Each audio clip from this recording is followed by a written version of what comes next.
Hello everyone. So how are you all guys? Today we are starting the new chapter of class ninth. With so basically new NCERT is introduced a new syllabus.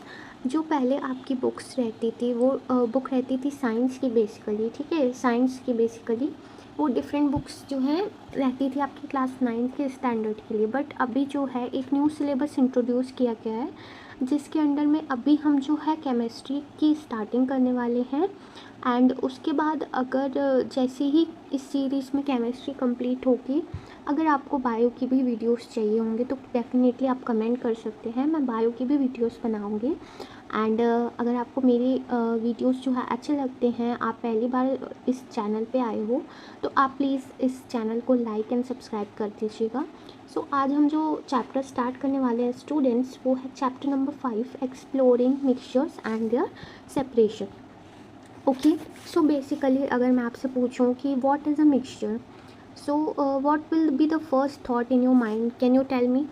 जैसे कि अगर आपसे कोई normal language में पूछता है कि mixture क्या होता है बिना किसी कॉम्प्लिकेशन के, okay, just in simple words, so the first thing will in your mind will come is basically two types of solutions or any two types of substances which are combined, or more than two. Also it is possible to have more than two solutions or more than two substances. It can be solid, it can be liquid, it can be gases. So basically more than one any type of solution or gases or solid which are combined in more than one quantity, so that is basically known as mixture. जैसे कि हम normal day to day life में कहते हैं ना mummy से कि mummy Bournvita बना दीजिए, तो उसमें हम क्या करते हैं, उसमें हम मिल्क लेते हैं, राइट, मिल्क में हम बॉर्नवीटा को डालते हैं। सो बेसिकली इसी को हम मिक्सचर कहते हैं। So the whole chapter is about exploring mixtures and their separation techniques. तो इसको बेसिकली जो है ना दो पार्ट्स में कवर किया जाता है, जिसमें सबसे पहले हम जो है बेसिक इंट्रोडक्शन लेते हैं, उसके बाद जो है बाद वाले पार्ट में ना आपकी सेपरेशन टेक्निक्स बताई जाती हैं, ठीक है।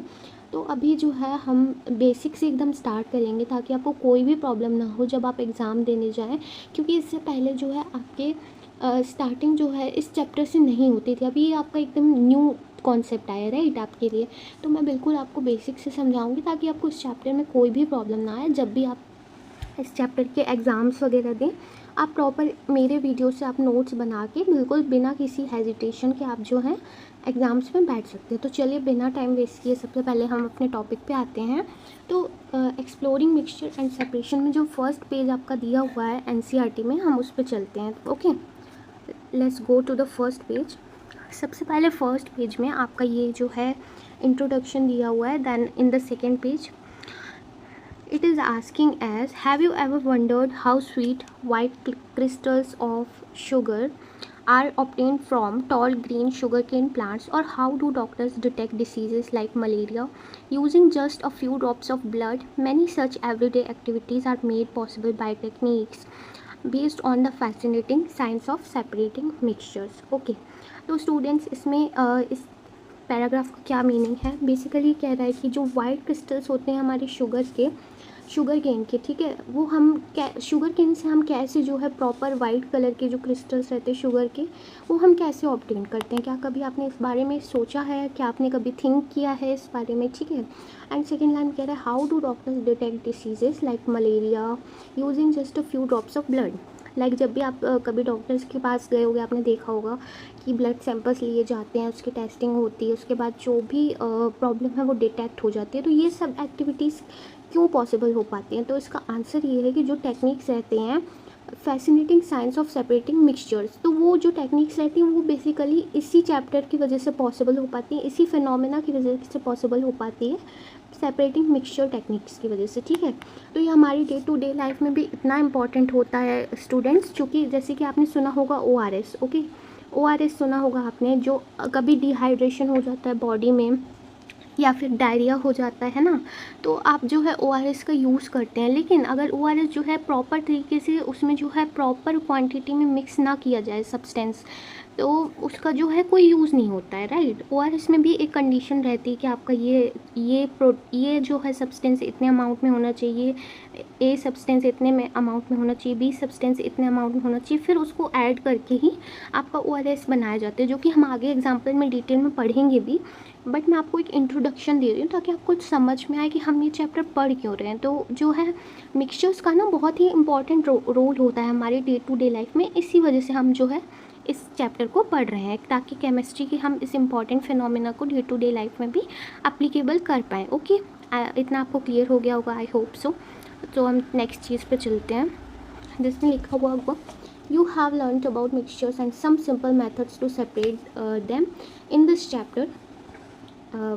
हाँ जी, तो you have learned about mixtures and some simple methods to separate them in this chapter. You will explore mixtures in greater depth including their properties, behaviour and the various techniques use to separate them from industrial processes like sugar production to life saving medical test. So इसमें यही कह रहे हैं कि आप इस चैप्टर में जो है इन डेप्थ में पढ़ेंगे मिक्सचर्स के बारे में, including properties, behaviour and various techniques उनको सेपरेट करने के लिए, ठीक है। तो अब हम जो है मेन चैप्टर की ओर चलते हैं। इसमें जो है मैंने कुछ पेजेस एनसीईआरटी के ऐड किए थे, लेकिन मैंने जो नोट्स है वो अपने ही ऐड किए हैं ताकि आपको जो है थोड़ा सा ईजी हो समझने में, ठीक है। क्योंकि एनसीईआरटी में डायरेक्टली आपका जो है मिक्सचर से स्टार्ट हुआ है, बट उसके पहले मैं आपको थोड़ा सा बेसिक इंट्रोडक्शन दूंगी ताकि आपको जो है और अच्छे से चीज़ें समझ में आए। ओके, तो आप बोलेंगे कि बेसिकली मिक्सचर से पहले क्या आता है। ओके स्टूडेंट, सो जो नेक्स्ट चीज़ हम पढ़ रहे थे वो मैंने आपको बताया था कि इंट्रोडक्शन ले रहे हैं बेसिक, अभी भी हम इंट्रोडक्शन पार्ट पे ही हैं। सो बेसिकली सबसे पहले जो टॉपिक मैं आपको एक्सप्लेन करने वाली हूँ that is what is matter. What is matter, matter क्या होता है। तो आपने सुना होगा matter is anything that has mass and occupy space, everything around us, air, water, rocks, plants, our body, books, even the table is made up of matter. So ये चीज़ आपने पहले भी सुनी होगी एंड आपने पहले भी सुनी होगी कि कोई भी ऐसी चीज़ जिसका अपना एक पर्टिकुलर मास है, मैंने क्या बोला, मैं दोबारा रिपीट करती हूँ, कोई भी ऐसी चीज़ जिसका एक पर्टिकुलर मास है और वो स्पेस में कुछ वॉल्यूम ऑक्यूपाई करता है, उसे हम क्या कहते हैं, मैटर कहते हैं। ओके, कोई भी ऐसी चीज़ जिसका एक पर्टिकुलर मास है और वो स्पेस में कोई भी वॉल्यूम ऑक्यूपाई करता है, उसे हम मैटर कहते हैं। अब आपके मन में क्वेश्चन आएगा कि मैम क्या हम भी एक मैटर है, ह्यूमन बॉडी भी, क्योंकि हमारा भी मास है। So definitely we humans are also matter because we are made up of atoms and our whole body is constituted of small small atoms, that's why we are also matter. So the examples you can see here: air, water, rocks, plants, our body, books, even the table is made up of matter. Okay. सो हम इस चीज़ को क्यों पढ़ रहे हैं, आपको ये मन में डाउट होता होगा कि मैम मिक्सचर्स के चैप्टर में हम मैटर क्यों पढ़ रहे हैं बेटा। क्योंकि मिक्सचर्स का जो डिफाइन होता है ना, उसके पहले मैंने आपको ये बताया कि मैटर कोई भी ऐसी चीज़ जो कि जिसके पास मास है और वॉल्यूम ऑक्यूपाई करता है स्पेस में, उसे हम क्या बोलते हैं, उसे हम कहते हैं मैटर, ठीक है। तो की पॉइंट्स अबाउट मैटर क्या है: it has mass, it occupy space, it is made up of tiny particles like this. Okay, it is made up of tiny particles and these particles are in constant motions. So ये चीज़ आपको पता होगी कि जब particles constant motion में होते हैं तो वो चीज़ हमारी मैटर कहलाती है। बिकॉज मैटर के अंदर जैसे कि ह्यूमन बॉडी होती है, हमारे अंदर भी, ह्यूमंस के अंदर भी एटम्स ही होते हैं बॉडी में, और हमारे अंदर भी पूरी बॉडी में प्रोसेस चलती रहती है, that is why we are called as matter. There are spaces between the particles. The particles attract each other with intramolecular forces. Now you know these things when there are two atoms or any particles. अगर वो दोनों particles positive हैं या negative हैं तो ये चीज़ आपको पता होगी, अट्रैक्शन, रिपल्जन, कोई भी इंटरमोलिकुलर फोर्सेस लग सकते हैं दो एटम्स के बीच। ओके, वैन जब भी कोई रिएक्शन होता है तो, या जब भी पार्टिकल्स मोशन में होते हैं तो इंटरमोलिकुलर फोर्सेस हो सकते हैं, whether it can be repulsion also and it can be attraction also. इतनी चीज़ क्लियर है आपको। नेक्स्ट जो हम टॉपिक पे चलेंगे वो हम चलेंगे फिजिकल स्टेट्स ऑफ मैटर पे। अब फिजिकल स्टेट्स ऑफ मैटर क्या होता है बच्चों, ये आप जो है स्टार्टिंग प्राइमरी क्लासेस से you are learning this since your primary classes. There are 3 states of matter, that is solid, liquid and gas, ठीक है। अब ये 3 मैटर्स क्या होते हैं। सॉलिड जो होता है उसका एक डेफिनेट शेप होता है, डेफिनेट वॉल्यूम होता है, particles are very closely packed, strong intermolecular forces are there, particles can only vibrate about their mean position, solids are rigid and almost incompressible. So इसमें क्या बताया, ये चीज़ देखिए आपको बचपन से सिखाई जाती है कि जो सॉलिड्स रहते हैं उनके जो पार्टिकल्स हैं वो काफ़ी ज़्यादा क्लोज होते हैं, ठीक है, काफ़ी क्लोज होते हैं. इसकी वजह से इनमें जो इसकी वजह से इंटरमोलिकुलर फोर्सेस होता है वो काफ़ी स्ट्रॉन्ग होता है पार्टिकल्स के बीच में. लेकिन जो आपका लिक्विड होता है उसके कंपैरेटिवली पार्टिकल्स काफ़ी दूर होते हैं, जैसे कि आप इसमें देख भी सकते हो. तो इसमें हमारा पार्टिकल्स के दूर होने की वजह से ही वॉल्यूम तो डेफिनेट होता है, बट हमारा जो शेप है वो डेफिनेट नहीं होता है लिक्विड का. ओके, फॉर एग्जांपल वाटर आपका लिक्विड में आता है, ठीक है। सेकंड पॉइंट क्या दिया है, takes the shape of the container. तो लिक्विड में आपने बचपन से ये चीज़ पढ़ी हुई है कि जिस भी कंटेनर में हम लिक्विड को लगते हैं उसी कंटेनर का जो शेप होता है लिक्विड वो क्या करता है, गेन कर लेता है वो शेप। ओके। थर्ड पॉइंट है particles are less closely packed than in solids. ये चीज़ मैंने आपको ऑलरेडी बता दी। Intermolecular forces are moderate, particles can slide past one another, liquids can flow and are only slightly compressible.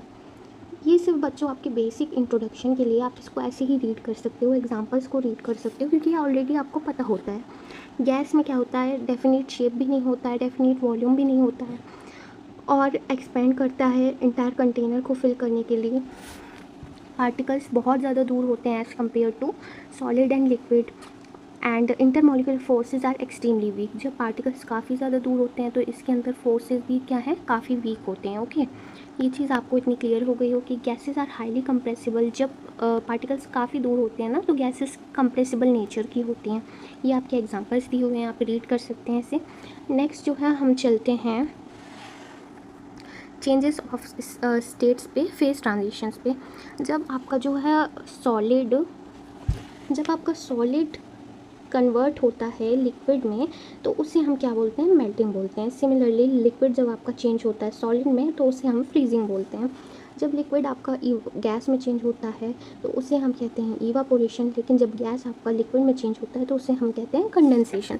इसमें आपने जो है पानी बॉयल करने वाला एग्जांपल सुना होगा। जब हमारी स्टीम उठती है तो वो हमारे क्या हो रहा है, इवापोरेशन हो रहा है, लेकिन जब हम उसे ढक के रख देते हैं तो आपका जो होता है कंडेंसेशन होता है, क्योंकि वहाँ पे ड्रॉपलेट्स आ जाते हैं लिड के ऊपर, राइट। तो वो हमारा कंडेंसेशन शो करता है। Okay, so the next thing is comparison of physical states. इसमें आप ये चीज़ को रीड कर सकते हैं, जो मैंने आपको ऊपर समझाया उसी का एक समरी दिया हुआ है। ऑलराइट, तो क्या आप हम नेक्स्ट चीज़ पे चल सकते हैं, जो कि मेन हमारा टॉपिक है। तो हम नेक्स्ट चीज़ के ऊपर बिल्कुल चलते हैं। अभी तक जो हमने पढ़ा वो हमने पढ़ा कि मैटर क्या होता है, और फिज़िकल जो हमारे फिज़िकल स्टेट्स थे, हमने सॉलिड, लिक्विड, गैस, उसका एक बेसिक इंट्रोडक्शन लिया। अब जो है हम चैप्टर में आते हैं। ये तो था एक बेसिक इंट्रोडक्शन, ठीक है, वो आपके एनसीईआरटी में दिया भी नहीं हुआ है, बट क्योंकि हम एकदम बेसिक से पढ़ रहे हैं तो मैंने आपको वो चीज़ बिल्कुल सिखाई। अब जो है हम टाइप्स ऑफ मैटर का पढ़ते हैं। देखिए, मैटर जो है बेसिकली 2 टाइप्स में क्लासीफाई होता है। एक होता है प्योर सब्सटेंस, एक होता है मिक्सचर्स। तो हमें इस चैप्टर में इसके बारे में नहीं पढ़ना है, तो ये चीज़ इतनी इंपॉर्टेंट नहीं है। बेसिकली जो हमारा टॉपिक का नेम है, जो हमारे चैप्टर का नेम है, वो है मिक्सचर्स। तो हम इस पूरे चैप्टर में मिक्सचर्स के बारे में ही कवर करेंगे। तो हमने ये क्यों पढ़ा, हम चाहते तो यहाँ से भी स्टार्ट कर सकते थे, एनसीईआरटी में यहाँ से दिया हुआ था, बट मैंने आपको ये इसीलिए पढ़ाया क्योंकि आपको पता होना चाहिए कि मिक्सचर्स आया कहाँ से। तो मिक्सचर जो है मैटर का ही टाइप होता है। ऑलराइट, इतना चीज़ आपको क्लियर हुई होगी, ठीक है। तो अब हम चलते हैं प्योर सब्सटेंसेस पे। अगर आप प्योर सब्सटेंसेस को एक बार रीड भी कर लेंगे ना तो बहुत मोर देन इनफ है, क्योंकि ये चीज़ें आपके सिलेबस में नहीं दी हुई हैं। तो मैं आपको बता देती हूँ, लेकिन प्योर सब्सटेंसेस में क्या होता है।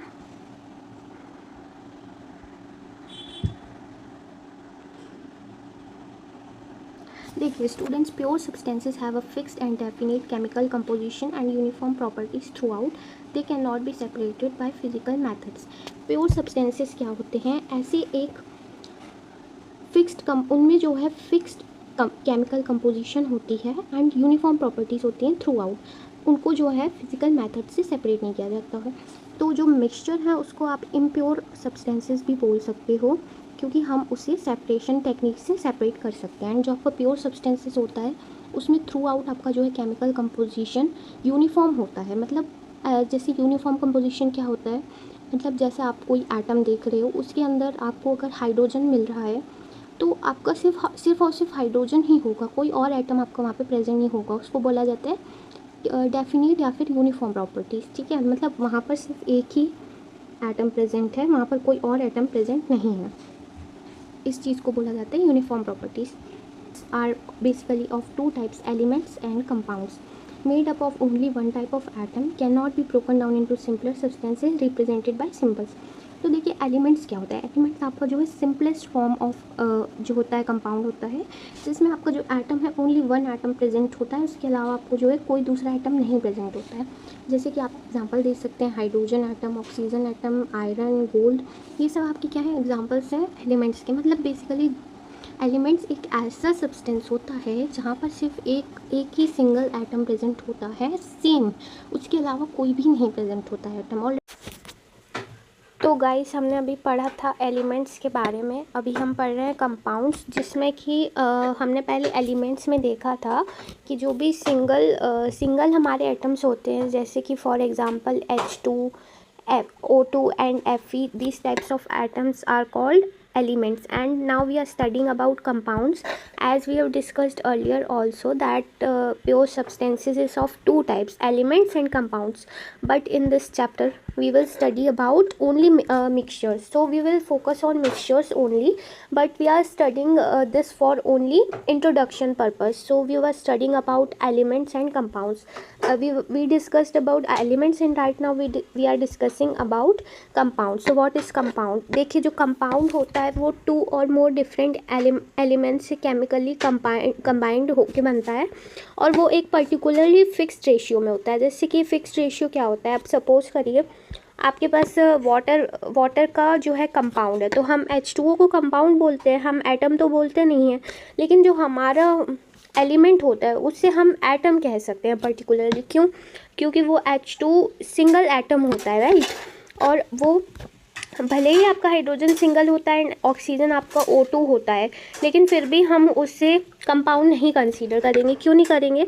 क्योंकि ऑक्सीजन जो होता है ना वो सिर्फ O2 में हमारा और कोई एटम नहीं कंबाइंड है। लेकिन जब हम कंपाउंड्स की बात करते हैं तो उसमें H2O में हमारा हाइड्रोजन भी है एंड ऑक्सीजन भी है। इसीलिए जब आपका एक से ज़्यादा एटम किसी कंपाउंड में फिक्स्ड रेशियो में आता है, अब यहाँ पे फिक्स्ड रेशियो क्यों बोला गया है?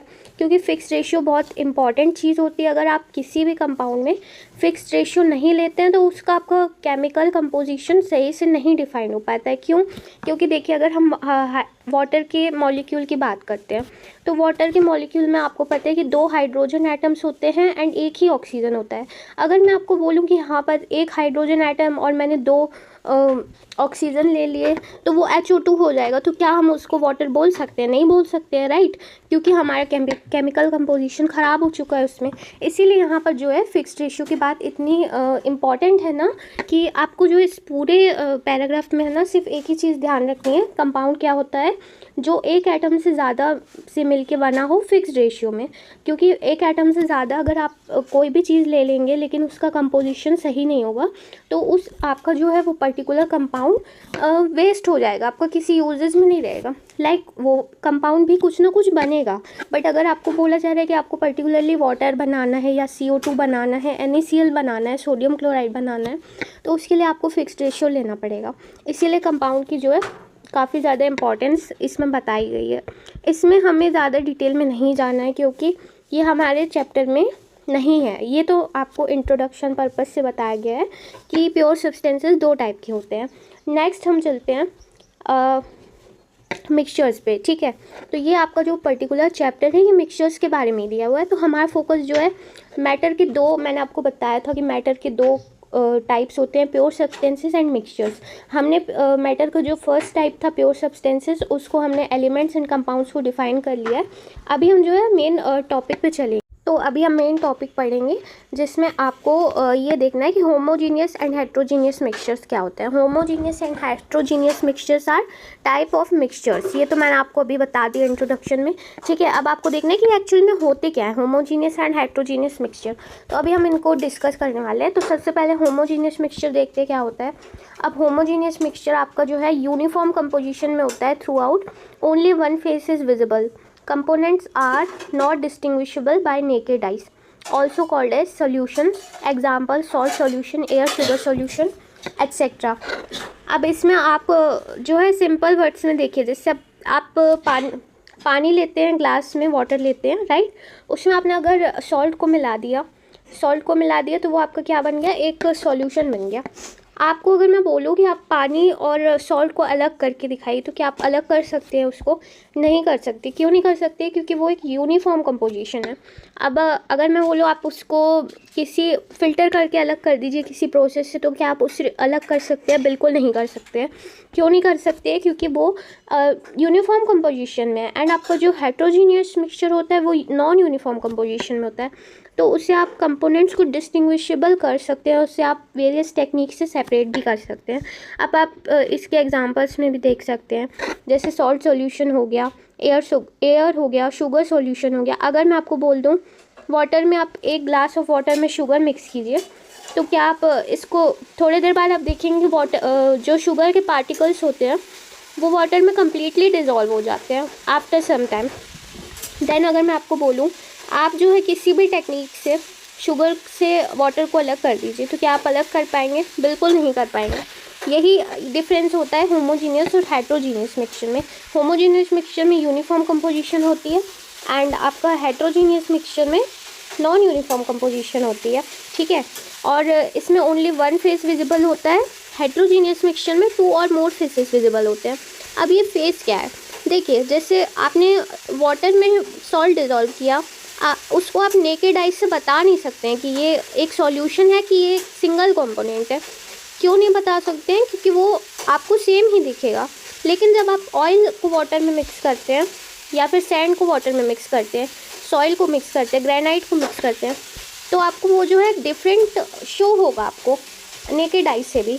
तो उसको आप देख के ही बता सकते हैं कि इस पर्टिकुलर सॉल्यूशन में 2 फेसेस है। सपोज़ करिए डायग्राम में आपको दिख रहा है ये ऑयल ऊपर आ गया एंड ये वाटर नीचे आ गया। इसमें भी आपको दिख रहा है ये सैंड जो है नीचे आ गया है एंड वाटर ऊपर आ गया है, राइट। ये सॉइल के जो है मैनी कंपोनेंट्स ये भी आपको दिख रहा है। तो इसमें आप देख के ही बता सकते हो कि आपका 2 फेसेस है। 2 फेसेस क्या होते हैं? जैसे कि आप इसमें देख रहे हो, आपको दिख रहा है यहाँ पे 1 फेज़ आपका ऑयल है, 1 फेज़ आपका वाटर है, यही होता है 2 फेज़। अभी जब आप आगे फर्दर क्लासेस में जाओगे फेज़ इक्विलिब्रियम में और इसको डिटेल में पढ़ोगे, बट अभी के लिए आपको यही समझना है कि जो वाटर है और ऑयल है ये 2 पर्टिकुलर अलग अलग फेज़ है। लेकिन आप अगर सॉल्ट एंड शुगर सॉल्यूशन में देखते हो वो एक सिंगल फेज़ है, क्योंकि वहाँ पे आपको कुछ डिफरेंस नहीं दिख रहा है, ठीक है। थर्ड पॉइंट आपको देखना है, कंपोनेंट्स डिस्टिंग्विशेबल नहीं होते हैं, ठीक है। कंपोनेंट्स आपके डिस्टिंग्विशेबल नहीं होते हैं होमोजीनियस में, एंड आपके हेट्रोजीनियस में कंपोनेंट्स डिस्टिंग्विशेबल होते हैं। नेकेड आई से आप नहीं वॉच कर सकते हैं होमोजीनियस में, हेट्रोजीनियस में आप नेकेड आई से देख सकते हैं। यही डिफरेंस है, ये आप अपने वर्ड्स में एग्जाम में लिख सकते हैं। और आपका एग्जाम्पल आप बहुत इंपॉर्टेंट है, सॉल्ट सॉल्यूशन, एयर हो गया, शुगर सॉल्यूशन हो गया, ठीक है, ऑयल इन वाटर हो गया, सैंड इन वाटर। आपको सिंपल वर्ड्स में ये याद रखना है होमोजीनियस मिक्सचर में क्या होता है। होमोजीनियस मिक्सचर ऐसे मिक्सचर होते हैं जिसमें यूनिफॉर्म कंपोजिशन होता है एंड उसे हम नेकेड आई से नहीं देख सकते, उसको हम किसी भी सेपरेशन टेक्निक से सेपरेट नहीं कर सकते हैं।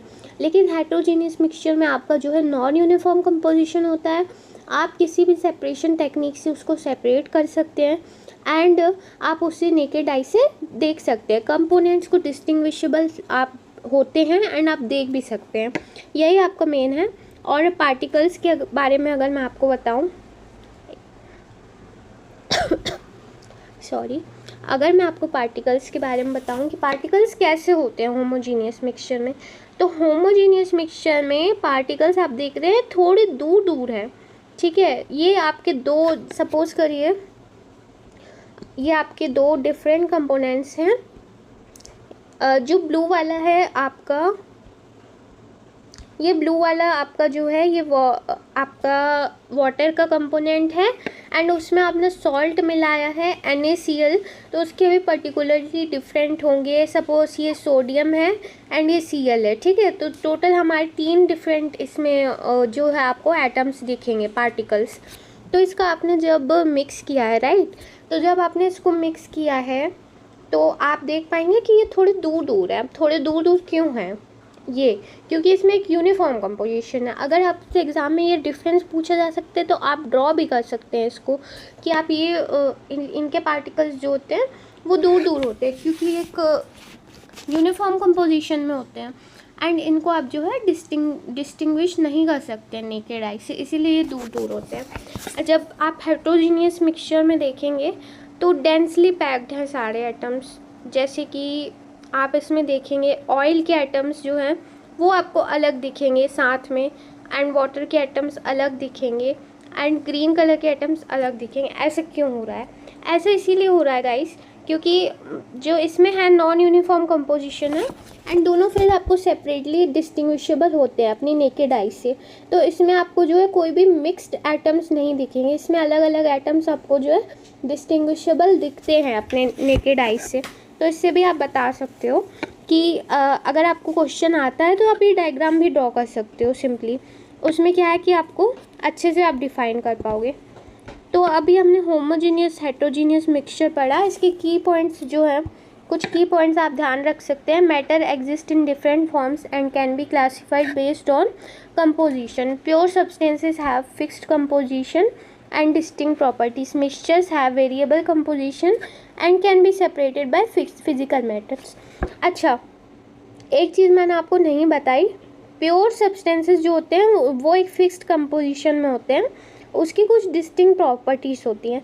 लेकिन प्योर सब्सटेंसेस को आप जो है फिजिकल मेथड से नहीं सेपरेट कर सकते हो, और लेकिन जो मिक्सचर्स होते हैं उसको आप फिजिकल मेथड से सेपरेट कर सकते हो। अब आप बोलोगे कि मैम आपने बोला होमोजीनियस मिक्सचर को आप सेपरेट नहीं कर सकते हो। हाँ, होमोजीनियस मिक्सचर को आप सेपरेट नहीं कर सकते हो, भले ही वो एक मिक्सचर है, लेकिन हेट्रोजीनियस मिक्सचर को आप कर सकते हो। अब आप ये क्वेश्चन मत करना कि मैम होमोजीनियस मिक्सचर को हम अगर आपने बोला मिक्सचर जो है फिजिकल मेथड से सेपरेबल होते हैं, तो होमोजीनियस मिक्सचर क्यों नहीं सेपरेबल होते हैं? क्योंकि मैंने आपको पहले भी बताया उनका यूनिफॉर्म कंपोजिशन होता है, ठीक है। तो इसी वजह से ये एक एक्सेप्शन होता है, इसको आप सेपरेबल नहीं कर सकते हो। लेकिन प्योर सब्सटेंस और एलिमेंट्स जो आपके होते हैं, प्योर सब्सटेंस में एलिमेंट्स एंड कंपाउंड्स, इसको तो आप बिल्कुल भी अलग नहीं कर सकते हो, राइट। ये चीज़ आपको एक बार ध्यान रखनी है। 4 पॉइंट हम क्या पढ़ रहे थे? 4 पॉइंट है elements are the building blocks of matter. ये मैं आपको ऐसे ही रीड करके बता रही हूँ, जो मेन था वो तो ये था, होमोजीनियस एंड हेट्रोजीनियस मिक्सचर, ठीक है। अभी 5th पॉइंट पढ़ते हैं, क्या है? Compounds are form by chemical combination of elements in fix ratio. ये मैंने आपको समझा दिया। Understanding type of matter is the foundation of many chemistry concepts, ठीक है। आई होप सो इतना आपको क्लियर होगा। नेक्स्ट स्लाइड में चलते हैं हम। अभी तक हमने क्या पढ़ा, मैं आपको एक रिकैप दे देती हूँ। सबसे पहले हमने यहाँ पे मैटर का क्लासिफिकेशन, फिजिकल स्टेट्स पढ़ा। उसके बाद हमने कुछ प्रॉपर्टीज़ पढ़े मैटर के। हमने ट्रांजिशन पढ़े, change of states, phase transitions ये पढ़ा। हमने इसका समरी रिवाइज किया, ठीक है। उसके बाद हमने क्या पढ़ा? उसके बाद हमने मैटर, टाइप्स ऑफ मैटर पढ़ा। उसमें टाइप्स ऑफ मैटर मैंने आपको बताया 2 तरीके से क्लासीफाई होता है। एक होता है प्योर सब्सटेंसेस, एक होता है मिक्सचर, ठीक है। प्योर सब्सटेंसेस में एलिमेंट्स एंड कंपाउंड्स आते हैं। एलिमेंट्स में आपका जो है सिंगल एटम होता है, चाहे वो 1 वैल्यू उसकी 1 हो, H हो, हाइड्रोजन हो या O2 हो, बट वो आपका एलिमेंट्स में आएगा। कंपाउंड्स में आपका more than 1 type of atom होता है, for example H2O, CO2, NaCl। Then इस चैप्टर में मैंने आपको बताया मेनली मिक्सचर्स के बारे में डिस्कस होगा, प्योर सब्सटेंसेस के बारे में नहीं डिस्कस होगा। मिक्सचर्स में हमने अभी तक 2 टाइप्स पढ़े, होमोजीनियस एंड हेट्रोजीनियस। इतना आपको क्लियर होगा। मैंने होमोजीनियस में बताया यूनिफॉर्म कंपोजिशन होता है एंड हेट्रोजीनियस में नॉन यूनिफॉर्म कंपोजिशन होता है। होमोजीनियस में 1 फेज होता है विजिबल, हेट्रोजीनियस में 2 फेसेस। होमोजीनियस को नेकेड आई से नहीं देख सकते हैं, हेट्रोजीनियस को नेकेड आई से डिस्टिंग्विश कर सकते हैं। होमोजीनियस को किसी भी फिजिकल टेक्निक से नहीं सेपरेबल कर सकते हैं, एंड हेट्रोजीनियस को हम कर सकते हैं। मैंने आपको उनका पार्टिकल्स का जो सेटअप होता है, स्ट्रक्चर होता है, उसका दिया आइडिया दिया, मैंने आपको एग्जांपल समझाया, ठीक है, की पॉइंट समझाए। अभी इसमें दिया है डू यू नो वाले कॉन्सेप्ट में दिया है, this air we breathe is a homogeneous mixture while granite is a heterogeneous mixture. तो ये आपकी नॉलेज के लिए दिया हुआ है। कभी आपसे पूछ लिया जाए कि एयर कौन सा मिक्सचर में आता है, तो आपको ये बताना है कि होमोजीनियस मिक्सचर में होता है, क्योंकि एयर में आपको पता होगा बहुत सी गैसेज होती है, ऑक्सीजन होता है, नाइट्रोजन होता है। तो ये एक होमोजीनियस मिक्सचर होता है। आप उसे नेकेड आई से देख पाते हो क्या कि इसमें अलग अलग मिक्सचर? नहीं देख पाते हो। तो आपको जो दिखता है वो यूनिफॉर्म कंपोजिशन दिखता है जब भी आप एयर में देखते हो। वो इसी वजह से दिखता है क्योंकि आप उससे होमोजीनियस फेज में देखते हो, ठीक है। उसमें आपको एक ही फेज जो है विजिबल होता है। इतना आई होप सो इतना आपको अच्छे से क्लियर होगा। नेक्स्ट स्लाइड पर चलते हैं। अभी हमने टाइप्स ऑफ मिक्सचर्स में होमोजीनियस एंड हेट्रोजीनियस पढ़ा, ठीक है, पीछे। अभी हम होमोजीनियस एंड हेट्रोजीनियस के भी जो क्लासिफिकेशंस है उसको देखने वाले हैं।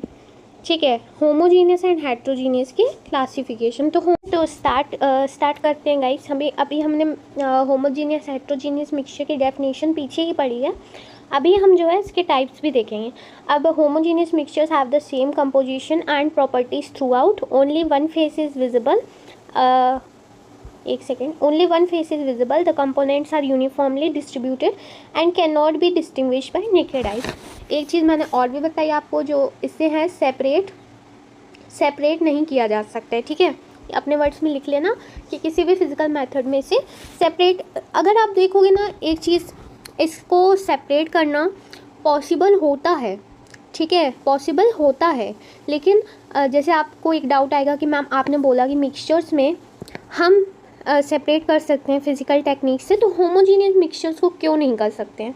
तो होमोजीनियस मिक्सचर को आप कर सकते हो। अगर आप लेबोरेटरी में जाओगे, अगर आप उस पर कुछ ना कुछ जो है रिएक्शन करवाओगे, तो आप उसे सेपरेट कर सकते हो, क्योंकि अगर मिक्सचर्स के टाइप में है तो ऑब्वियस है ये कि उसे इस टाइप में इसीलिए रखा गया होगा क्योंकि मिक्सचर्स का डेफिनेशन ही ये होता है कि आप उसे फिजिकल टेक्निक से सेपरेबल कर सकते हो। लेकिन होमोजीनियस मिक्सचर्स में वो बहुत ज़्यादा डिफ़िकल्ट हो जाता है सेपरेट करना, एंड हम जो है नेकेड आई से नहीं देख पाते हैं उससे, तो हम उस बेसिस पे इनको डिफ़ाइन करते हैं डिफरेंटली। ठीक है, तो इस चीज़ पे बिल्कुल भी आप कंफ्यूजन मत रखिएगा कि क्यों हमने होमोजीनियस को मिक्सचर्स के अंदर पढ़ा बट हम उससे सेपरेट क्यों नहीं कर सकते हैं, ये मैंने आपको बता दिया। टाइप्स ऑफ होमोजीनियस मिक्सचर में आपको 3 टाइप देखने को मिलेंगे, solutions, alloys and gaseous mixtures. ठीक है, एंड आपको हेट्रोजीनियस मिक्सचर्स के टाइप में सस्पेंशंस, कोलॉइड्स एंड इमल्शंस। इस चैप्टर में मेनली जो आपका फोकस किया गया है वो मैं आपको बता देती हूँ किस में किया गया है।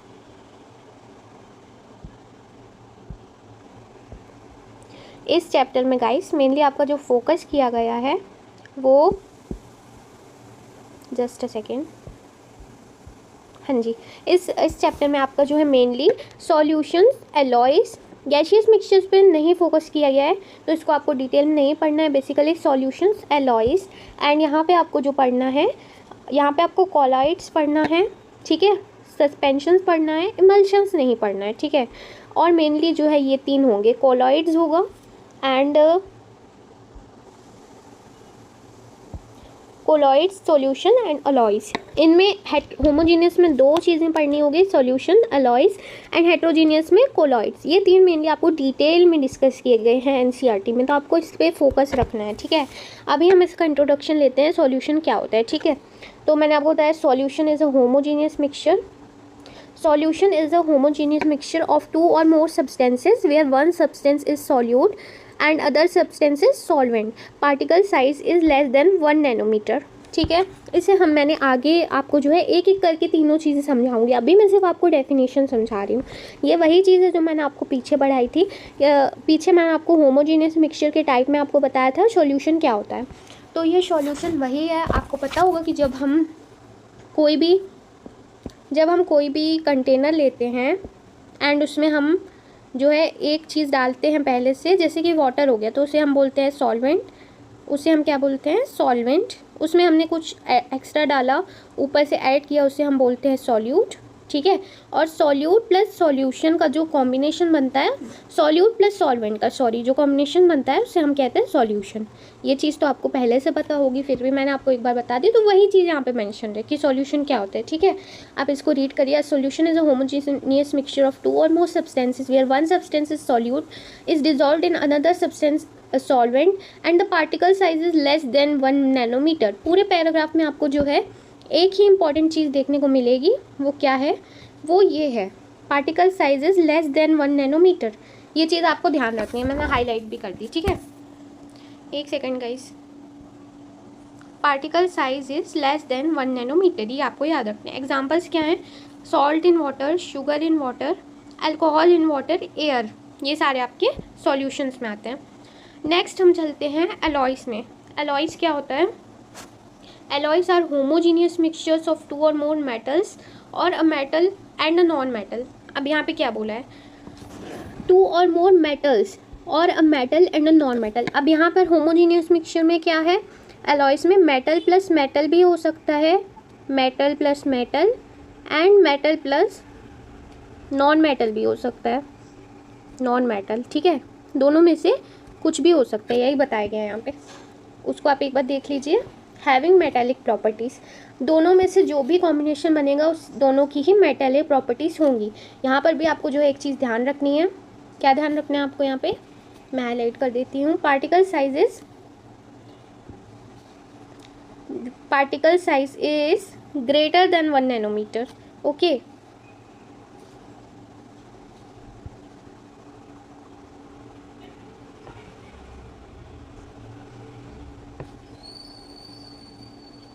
Particle size is sorry less than 1 nanometer. यहाँ पर तीनों ही केसेस में क्या होगा, पार्टिकल साइज सेम होगा, less than 1 nanometer. By mistake मैंने ग्रेटर बोल दिया था, particle size is less than 1 nanometer. आपको गैसियस मिक्सचर्स में भी सेम चीज़ आपको देखने को मिलेगी, particle size is less than 1 nanometer. ये देखिए, ठीक है।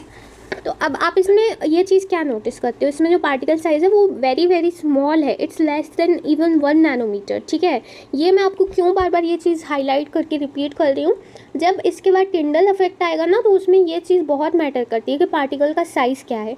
उसी में आपको जो है ये दिखाना होता है कि दिखाने नहीं होता, मतलब उसमें आप ये पढ़ोगे कि टिंडल इफेक्ट कौन से पार्टिकल साइज़ में जो है शो होता है। तो इसीलिए मैं आपको बार बार ये रिपीट कर रही हूँ कि ये इंपॉर्टेंट है, इसको आप याद रखिएगा कि पार्टिकल साइज़ किस में कितना है, सॉल्यूशन में कितना है, अलॉयज़ में कितना है, गैसियस मिक्सचर में कितना है, एंड आगे भी जितने भी चीज़ें आएंगी ना पार्टिकल साइज़ में आपको याद रखना है। एग्जाम्पल्स देखिए, इसमें एग्जाम्पल्स क्या होते हैं, salt in water, sugar in water, alcohol in water, air, gases, ठीक है।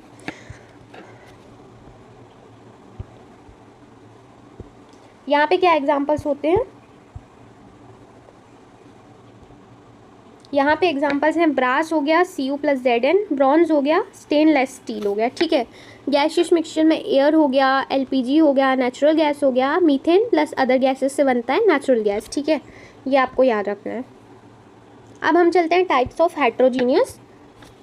ऑफ हेट्रोजीनियस मिक्सचर में हम चलेंगे, देखते हैं उसके क्या टाइप्स होते हैं, ठीक है guys.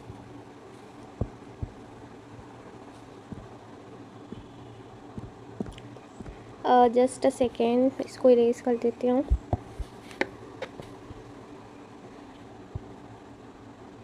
Suspensions. Types of heterogeneous mixtures are also of 3 types I have discussed earlier, but in this chapter we will focus only on colloids mainly. Okay, but you have to study suspensions also, but emulsions is not discussed in this chapter, but we will discuss it for the general purpose of knowledge. So water heterogeneous mixture I have discussed with you earlier also.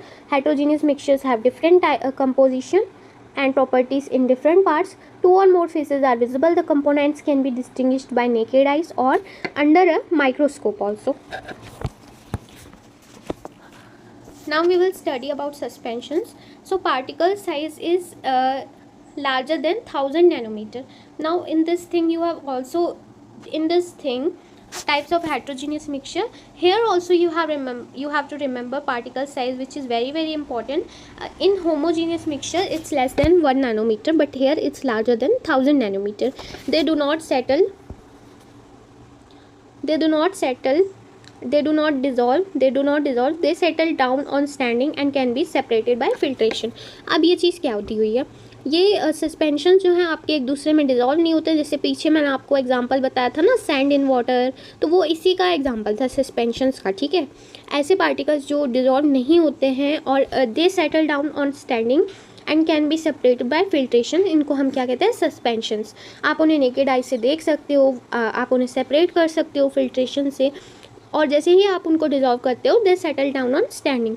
Examples में sand in water, muddy water, chalk powder in water, ठीक है guys. आपको इसमें भी particles size very very important, greater than 1000 nanometre. Second हम चलते हैं colloids पे, ठीक है। तो अभी हमने क्या डिस्कस किया, सस्पेंशंस होते हैं, particles are large than 1000 nanometer, ये हमने देखा, and they do not dissolve, ये मैंने आपको ऑलरेडी बता चुका है, ठीक है। जो पीछे हमने एग्जांपल्स देखे थे होमोजीनियस एंड हेट्रोजीनियस के, उसमें मैंने आपको क्लियर किया था कि ये नॉन यूनिफॉर्म मिक्सचर के होते हैं। एंड सैंड इन वाटर जब हम डालते हैं तो वो 2 फेजेस में दिखते हैं, मैंने ये भी बताया था आपको, डिज़ोल्व नहीं होते हैं, नेकेड आई से हम देख सकते हैं, एंड 2 फेजेस में हमको दिखते हैं। इसके और एग्जाम्पल्स मैंने आपको ऑलरेडी बताया, muddy water, chalk powder in water. Next हम चलते हैं कोलॉइड्स, देखते हैं क्या होता है। Colloids particles are intermediate 1 to 1000 nanometer. देखिए जब आपने होमोजीनियस मिक्सचर में देखा तो आपने वहाँ पर देखा होगा कि जो साइज़ था पार्टिकल्स का वो लेस देन 1 नैनोमीटर था तीनों केसेस में, चाहे आपने कोई भी केस लिया हो। लेकिन कोलॉइड्स सस्पेंशंस में ग्रेटर देन 1000 नैनोमीटर होता है और कोलॉइड्स में आपका इंटरमीडिएट साइज़ के पार्टिकल्स होते हैं 1 to 1000 नैनोमीटर के। ठीक है, दे do not settle down and can not be separated by ordinary filtration. जैसे हमने सैंड इन वाटर का एग्जांपल देखा था तो उसमें पार्टिकल्स सेटल हो जा रहे थे नीचे जाके, लेकिन कोलॉइड्स में ऐसा नहीं होता है। कोलॉइड्स में क्या होता है, सेटल डाउन नहीं होते हैं और सेपरेट नहीं किए जा सकते किसी भी ऑर्डिनरी फिल्ट्रेशन से, बट सस्पेंशंस में हम ऑर्डिनरी सेपरेशन टेक्निक से सेपरेट कर सकते हैं। तो इसका एग्जांपल क्या होगा, एग्जांपल होगा milk, fog and paint. Very very important, क्योंकि कई बार ये इंपॉर्टेंट चीज़ें जो है एग्ज़ाम में पूछी जाती हैं। वेदर आपका जो कोलॉइड्स का जो है पूछ ले, what is colloids, explain colloids, types of heterogeneous mixtures, define colloids with examples, कुछ भी आ सकता है। तो इसमें आपको जो है मैंने ऑलरेडी बताया था कि पार्टिकल्स का साइज़ आपको हर केस में इम्पॉर्टेंट ध्यान रखना है, क्योंकि जब आप टिंडल इफेक्ट पढ़ोगे वहाँ पर ये चीज़ आपको काम आएगी। ठीक है, तो particles are immediate 1 to 1000 nanometre. Example देखिएगा मिल्क, फॉग एंड पेंट।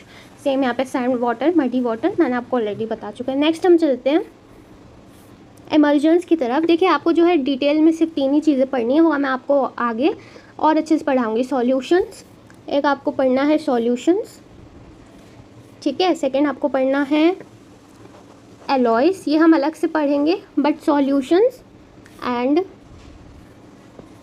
ये सॉल्यूशंस, कोलॉइड्स एंड सस्पेंशंस, ये सब आपको अलग से मैं अच्छे से एक्सप्लेन करूँगी। ठीक है गाइस, अभी इमल्शंस देखते हैं क्या होता है। Emulsions, to immiscible liquids are mixed together with the help of emulsifying agent, both oil and water phases are present।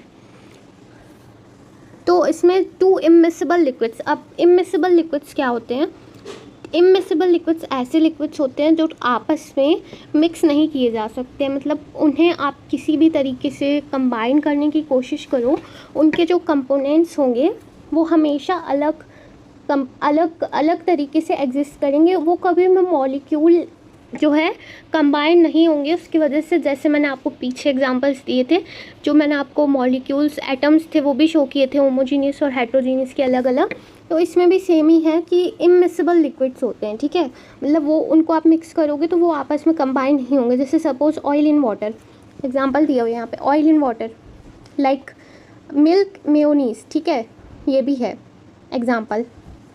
अगर आप मिल्क में मेयोनीज मिलाओगे, ऐसी चीज़ें जो हैं कभी भी आपकी जो है मिक्स नहीं होंगी, वो आपको 2 फेजेस में ही दिखेंगी। एंड एक और एग्जांपल है वाटर इन ऑयल। ये सारे इंपॉर्टेंट एग्जांपल्स हैं, आपको याद रखने हैं। ठीक है गाइस, ठीक है, अभी तीनों हमने चीज़ें कर ली हैं, सस्पेंशंस, कोलॉइड्स, इमल्जन्स। पार्टिकल व्यू जैसे मैंने आपको पीछे दिखाया था, मैं इसका भी आपको बताती हूँ कि कैसे एग्जिस्ट करते हैं पार्टिकल्स। देखिए सॉल्यूशन में मैंने जैसे आपको पीछे बताया था कैसे कंपाउंड जो है बाउंड होते हैं, सेम इसमें भी वैसे ही होंगे, क्योंकि क्या ही होमोजीनियस मिक्सचर है। ओके, ये एक होमोजीनियस मिक्सचर है, तो इसके जो है एटम्स दूर दूर होते हैं, क्योंकि ये एक नॉन यूनिफॉर्म कंपोजिशन का होता है। ठीक है, यूनिफॉर्म कंपोजिशन मैंने आपको पीछे भी बताया था, एटम्स जो है दूर दूर रहते हैं। सेम इसमें भी अगर आप देखेंगे एटम्स दूर दूर है, क्योंकि होमोजीनियस मिक्सचर है। इसमें भी देखेंगे आप एटम्स दूर दूर हैं। और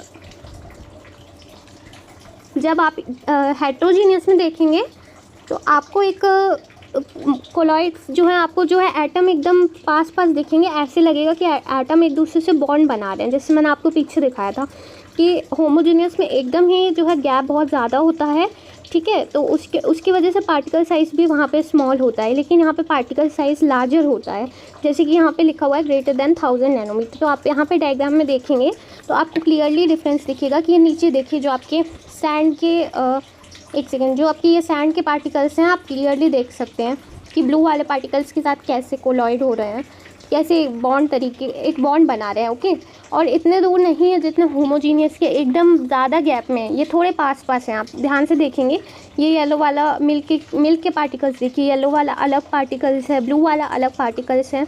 तो ये एक तरीके से आप कह सकते हो कि बॉन्ड बना रहे हैं आपस में। और जो होमोजीनियस में है वो बहुत दूर होते हैं। देखिए मॉलिक्यूलर जो बॉन्ड होता है, अट्रैक्शंस तो पार्टिकल्स में होते ही हैं, लेकिन जब आपके पार्टिकल्स जो है काफ़ी दूर हो जाते हैं ना, तो अट्रैक्शन कम हो जाता है। लेकिन जब पास होते हैं तो वो बॉन्ड आपका स्ट्रॉन्गर होता है।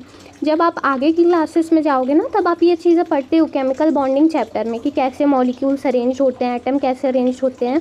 अभी के लिए बस आप इतना ही समझो कि होमोजीनियस में थोड़े दूर दूर एटम्स अरेंज होते हैं और हेट्रोजीनियस में कंपैरेटिवली थोड़े पास होते हैं। जब आप इमल्जन में भी देखोगे तो आपके जो एटम्स हैं वो क्लोजली पैक्ड, डेंसली पैक्ड होते हैं, ठीक है। इसमें भी आप चेक कर सकते हो।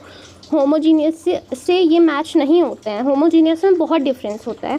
यही मेरे को आपको डिफरेंस समझाना था। अभी हम एग्जांपल्स डेली लाइफ में आप ऐसे देख सकते हो, ग्रेनाइट हो गया, सैलेड हो गया, मिल्क हो गया, फॉग हो गया, ऑयल एंड वाटर, ठीक है गाइस। की फीचर्स, नॉन यूनिफॉर्म कंपोजिशन होता है। यूनिफॉर्म कंपोजिशन किस में होता है? होमोजीनियस में। हेट्रोजीनियस में non uniform, 2 or more phases are present. Components are visible separately, naked eye से visible होता है। Particles are not uniformly distributed. कई होमोजीनियस एंड हेट्रोजीनियस मिक्सचर के जो टाइप है उसका भी मैंने आपको इंट्रोडक्शन दे दिया है, जिसमें हमने पहले पढ़ा सॉल्यूशन, एलॉयज, गैसियस मिक्सचर्स। और हेट्रोजीनियस के टाइप्स में हमने पढ़ा सस्पेंशन, कोलॉइड्स एंड इमल्शंस। अभी मैं आपको थोड़ा सा रिकैप दे देती हूँ कि हमने स्टार्टिंग से अभी तक क्या क्या किया है। सबसे पहले हमने टाइप्स ऑफ मैटर की डेफिनेशन पढ़ी, उसके फिजिकल स्टेट्स पढ़े, और उसके बाद हमने फेज ट्रांजिशंस पढ़े, जिसमें कि हमने देखा कैसे कैसे मेल्टिंग, फ्रीजिंग एंड कंडेंसेशन होता है। उसके बाद हमने जो है कुछ फिजिकल प्रॉपर्टीज़ पढ़ी जो है मैटर की, ठीक है। उसके बाद हमने नेक्स्ट क्या देखा? टाइप्स ऑफ मैटर देखा, जिसमें हमने pure substances and mixtures 2 type के देखे। उसमें हमने एलिमेंट्स और कंपाउंड्स प्योर सब्सटेंसेस की क्लासिफिकेशन में देखा। देन हमने होमोजीनियस एंड हेट्रोजीनियस मिक्सचर देखा, मिक्सचर्स के क्लासिफिकेशन में। नेक्स्ट हमने जो है इनके भी फर्दर क्लासिफिकेशंस पढ़े। होमोजीनियस के क्लासिफिकेशंस में हमने पढ़ा solutions, Alois and gaseous mixture. And types of heterogeneous में हमने पढ़ा सस्पेंशन, कोलॉइड्स एंड इमल्शंस।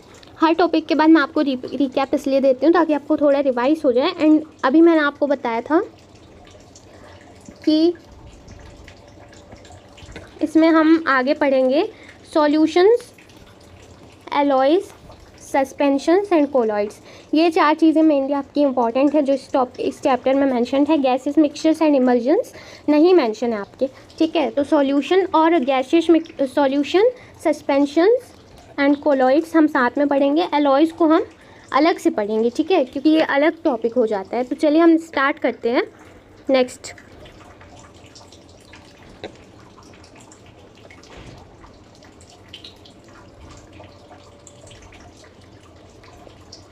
देखिए, मैंने आपको बोला सॉल्यूशन, सस्पेंशन और कोलॉइड्स को हम साथ में पढ़ेंगे, तो ये उसी का जो है डिटेल में दिया हुआ है। एलॉयज को हम इसके बाद डिस्कस करेंगे।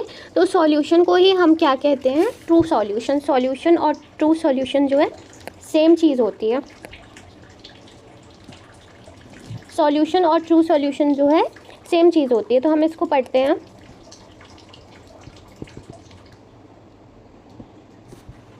देखिए डेफिनेशन क्या दिया हुआ है। A true solution is a homogeneous mixture in which the solute particles are completely dissolved in the solvent. The particles are extremely small, less than 1 nanometer, and are uniformly distributed throughout the mixture. It has single phase and is perfectly stable. Components cannot be separated by ordinary filtration. Guys वही चीज़ है जो मैंने आपको पीछे 2 बार explain कर चुका है कि सॉल्यूशन क्या होता है। सॉल्यूशन और ट्रू सॉल्यूशन सेम चीज़ होती है। होमोजीनियस मिक्सचर होता है, इसमें कुछ भी अलग नहीं है, इसलिए मैं आपको दोबारा से एक्सप्लेन नहीं कर रही हूँ। की फीचर्स आप पढ़िए। पार्टिकल साइज़ मैंने आपको एक्सप्लेन किया, लेस देन 1 नैनोमीटर है।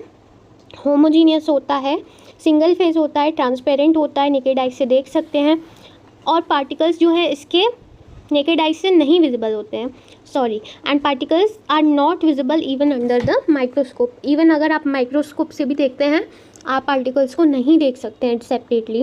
एंड टिंडल इफेक्ट के बारे में हम आगे पढ़ेंगे, बट अभी मैं इतना बता देती हूँ कि जब टिंडल इफेक्ट होता है इसमें, टिंडल इफेक्ट शो नहीं करता है इसमें, क्योंकि जब आप इसमें लाइट स्कैटर करवाते हैं ना, तो आपकी स्कैटरिंग नहीं शो होती है लाइट की, तो इसकी वजह से टिंडल इफेक्ट में स्कैटरिंग ऑफ लाइट नहीं होता है, नो स्कैटरिंग ऑफ लाइट, ठीक है, no scattering of light, path of light is not visible, यही चीज़ दी हुई है। टिंडल इफेक्ट क्या होता है मैं आपको पढ़ाऊँगी, आपको जो है वो नहीं हो जाना है एकदम कि टिंडल इफेक्ट क्या है, पढ़ेंगे आगे। अभी जो चीज़ बताई जा रही है आप उस पर ध्यान दीजिए, ठीक है। एग्जांपल्स आपको बताया, salt in water, sugar in water, vinegar हो गया। होमोजीनियस का एक इम्पॉर्टेंट एग्जांपल होता है विनेगर, आपको इसको भी याद रखना है। अल्कोहल इन वाटर, ये सारे जो हैं आपके ट्रू सॉल्यूशन के एग्जांपल्स हैं। नेक्स्ट चलते हैं सस्पेंशन पे। सस्पेंशन भी मैं आपको एक्सप्लेन कर चुकी हूँ, फिर भी मैं एक बार बता देती हूँ। Suspension is a heterogeneous mixture in which the solute particles are larger, greater than 1000 nanometer and cannot dissolve in the solvent. The particles are visible to the naked eyes and settle down when the mixture is left undistributed. It is not stable and can be separated easily by filtration. True solution या solution जो है आपका एक stable solution होता है, लेकिन suspension stable नहीं होता है। वो आप ये कॉमन सेंस वाली बात है कि ट्रू सॉल्यूशन में यूनिफॉर्म कंपोजिशन होने की वजह से सॉल्यूशन स्टेबल हो जाते हैं, लेकिन जब आपको दिख रहा है कि पार्टिकल में नॉन यूनिफॉर्म कंपोजिशन है, सब्सटेंस पार्टिकल्स अलग दिख रहे हैं, तो वो स्टेबल नहीं होता है इसकी वजह से, ठीक है। की फीचर्स आप पढ़ सकते हैं।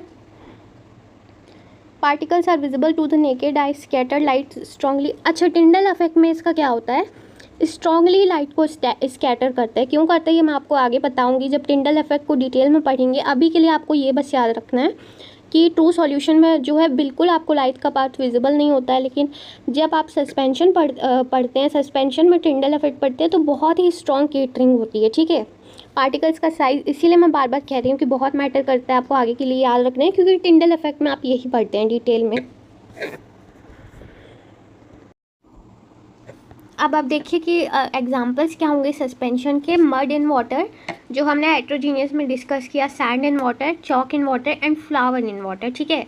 Flower wheat, flour rice flour, यही सब वाटर में अगर मिक्स करते हैं तो वो हमारा डिज़ोल्व नहीं होता है, वो हमारा नॉन यूनिफॉर्म कंपोजिशन में रहता है, ठीक है। नेक्स्ट हम पढ़ते हैं कोलॉइड्स। कोलॉइड्स क्या होता है, पीछे मैंने आपको मिल्क का एग्जांपल दिया था, याद है आपको। इस चीज़ को एग्जांपल्स ना गाइस आपको जो है याद होने चाहिए और टिप्स पे याद होने चाहिए एग्जांपल। इससे क्या होगा, जब आप डेफिनेशन लिखोगे एग्ज़ाम में तो अगर आपको एग्जांपल्स भी याद रहते हैं, जैसे होमोजीनियस का सॉल्ट इन वाटर, हेट्रोजीनियस का मड इन वाटर, तो उससे आपको डेफिनेशन रिकॉल हो जाएगा एंड आप पूरी चीज़ें अच्छे से एक्सप्लेन कर पाओगे। तो कोलॉइड का मैंने आपको मिल्क का एग्जाम्पल दिया था पीछे, जिसको आपको जो है टिप्स पर याद रखना है एग्जाम्पल सब चीज़ों के, ओके। तो अब हम जो है कोलॉइड स्टार्ट करते हैं।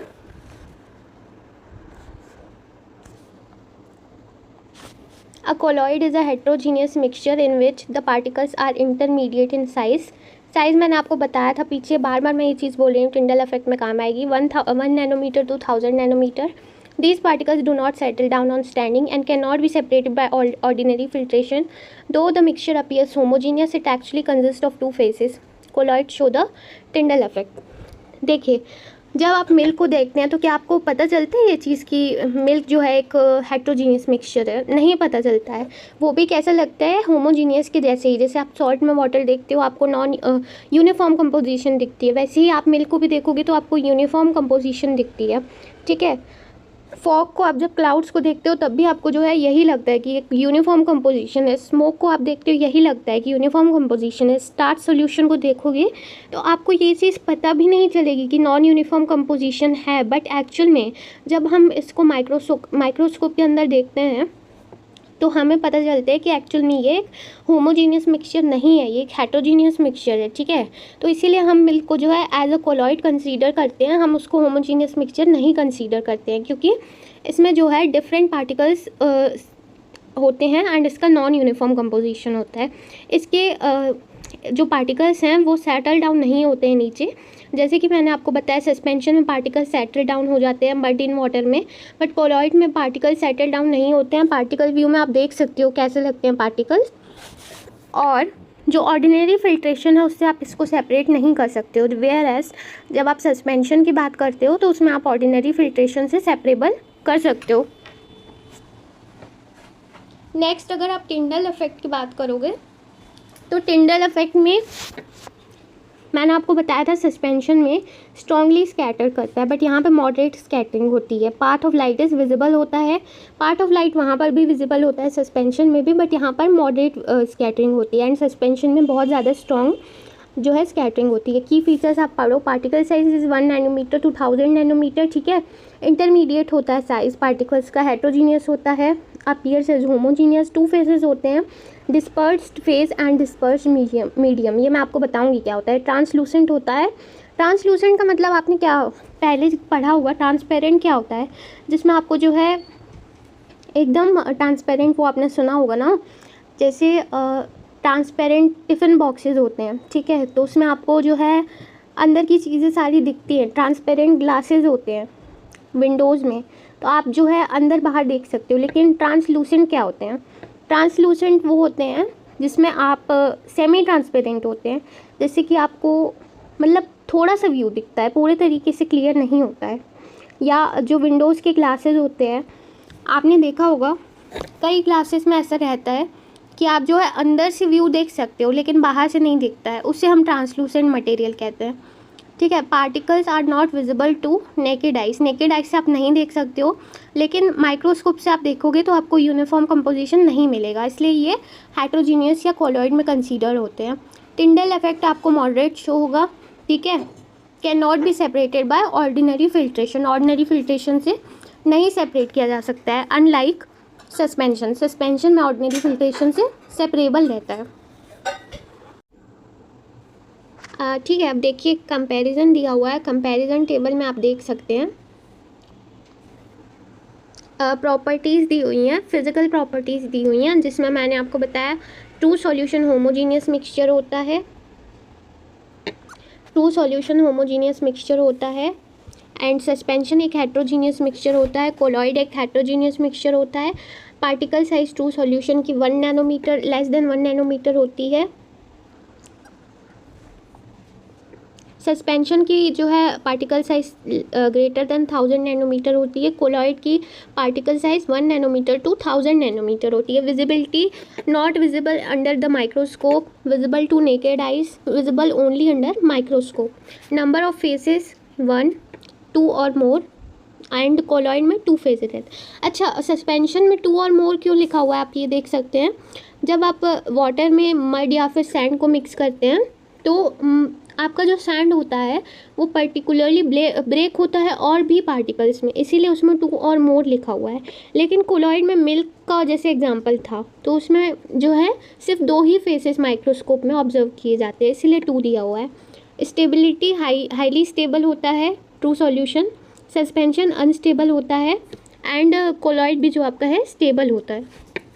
टिंडल इफेक्ट आपका एब्सेंट होता है ट्रू सॉल्यूशन में, सस्पेंशन में स्ट्रांगली प्रेजेंट होता है, एंड कोलॉइड में मॉडरेटली प्रेजेंट होता है। फिल्ट्रेशन से सेपरेट नहीं किया जा सकता है ट्रू सॉल्यूशन को, सस्पेंशन को सेपरेट किया जा सकता है, एंड कोलॉइड को भी सेपरेट नहीं किया जा सकता। Example salt in water, sugar in water, example sand in water, mud in water, examples milk, fog, smoke, starch and starch solution. आपके एनसीईआरटी में भी एक एक्टिविटी दी हुई है जिसमें आपको ये बताया गया है कि कैसे आपको आइडेंटिफाई करना है टिंडल इफेक्ट को। तो उसमें आपको ये दिया हुआ है टिंडल इफेक्ट, मैं आपको आगे समझाऊंगी, बट एक्टिविटी मैं आपको बता देती हूँ। देखिए, कोई भी आपको सोर्स ऑफ लाइट लेना है जिससे कि आपको लाइट पास करवानी है, ठीक है।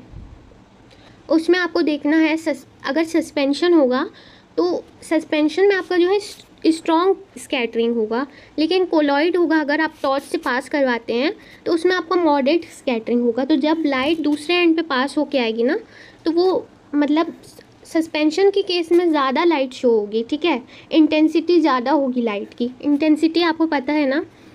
और जब मॉडरेट स्कैटरिंग होगा तो इंटेंसिटी कम शो होगी लाइट की, ठीक है। अब यहाँ पे सेकेंड क्या दिया हुआ है, सेटलिंग टेस्ट। सेटलिंग टेस्ट में ट्रू सॉल्यूशन में नो सेटलिंग होती है, बताया मैंने आपको। सस्पेंशन में बॉटम में सेटल हो जाते हैं पार्टिकल्स, एंड कोलॉइड में भी सेटलिंग नहीं होती है। फिल्ट्रेशन टेस्ट में आपको कोई भी नॉर्मल जो है फिल्ट्रेशन जिससे छानते हैं चीज़ें, फ़िल्टर लेना है, उसमें सस्पेंशन को जो है सेपरेट कर सकते हैं फ़िल्टर से, सॉल्यूशन और कोलॉइड्स को नहीं सेपरेट कर सकते हैं, वो पास हो जाता है फिल्टर से, ठीक है। ये सिंपल सी चीज़ दी हुई है। आपके एनसीईआरटी में एक एक्टिविटी भी दी हुई है जिसमें आपको बताया जाता है कि कैसे टिंडल इफेक्ट को चेक करना है, उसको आप एक बार रीड कर लीजिएगा। अभी टाइप्स ऑफ मिक्सचर में ट्रू सॉल्यूशन, सस्पेंशन, कोलॉइड, तीनों चीज़ें हमने पढ़ ली हैं।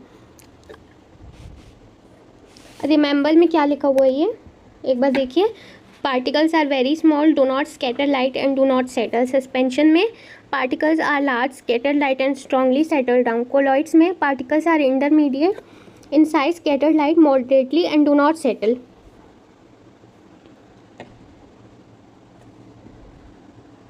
Understanding these types of mixtures helps us in choosing the right method of separation in practical life, ठीक है। अब नेक्स्ट हम चलते हैं इस पर, solution, solute and solvent. Solution जो अभी हमने ट्रू सॉल्यूशन पढ़ा, उसी के बेसिकली जो है कंपोनेंट्स क्लासीफाई किए गए हैं कि सॉल्यूशन में क्या क्या कंपोनेंट्स होते हैं। Solution is a homogeneous mixture of two or more substances in which the particles of one substance are uniformly distributed at the molecular or ionic level in another substance.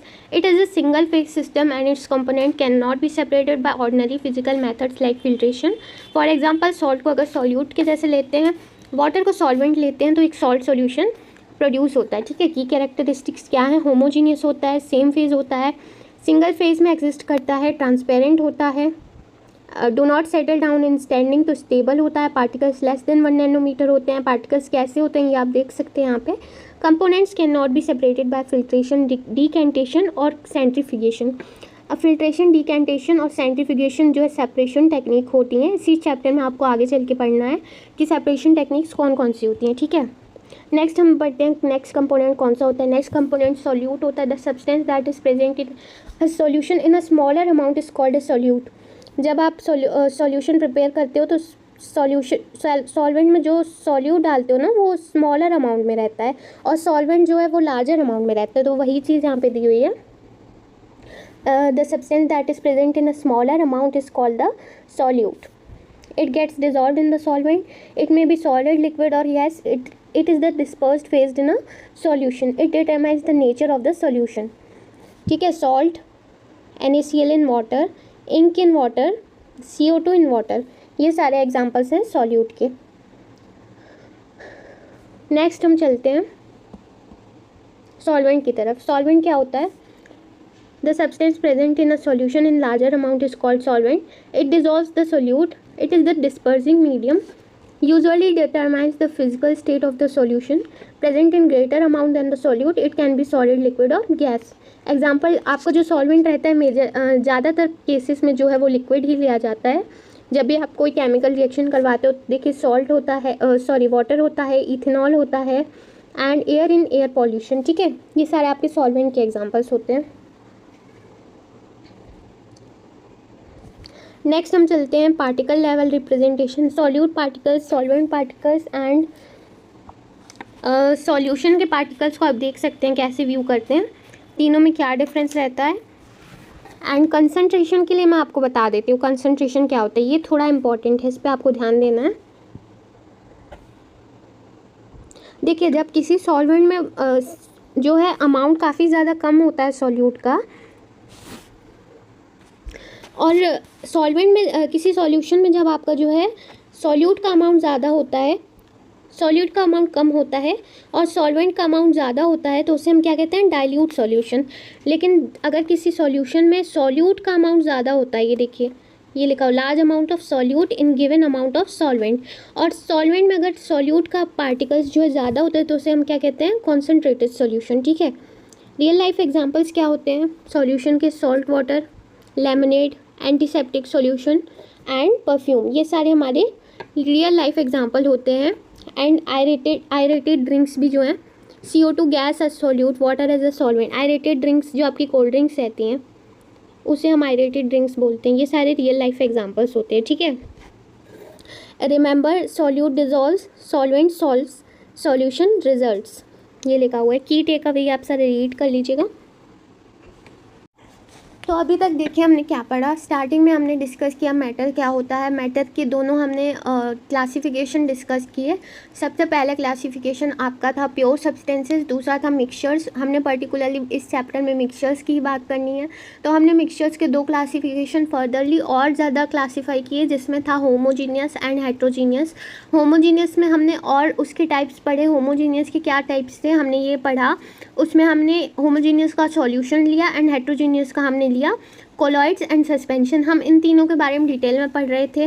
मैंने आपको तीनों के Tyndall effect की भी बताया, जानकारी दी कि Tyndall effect show होता है कि नहीं होता है। अभी हमने जो सॉल्यूशन, सॉल्यूट एंड सॉल्वेंट पढ़ा है, ये ट्रू सॉल्यूशन के बारे में ही पढ़ा। अब नेक्स्ट हमने जो कोलॉइड और सस्पेंशन को डिस्कस किया था ना, उसे हम डिटेल्स में डिस्कस करेंगे। जैसे हमने सॉल्यूशन को अभी डिस्कस किया, उसके बाद हम कोलॉइड्स डिस्कस करेंगे, फिर हम सस्पेंशन पे चलेंगे, ठीक है। कोलॉइड्स क्या होता है?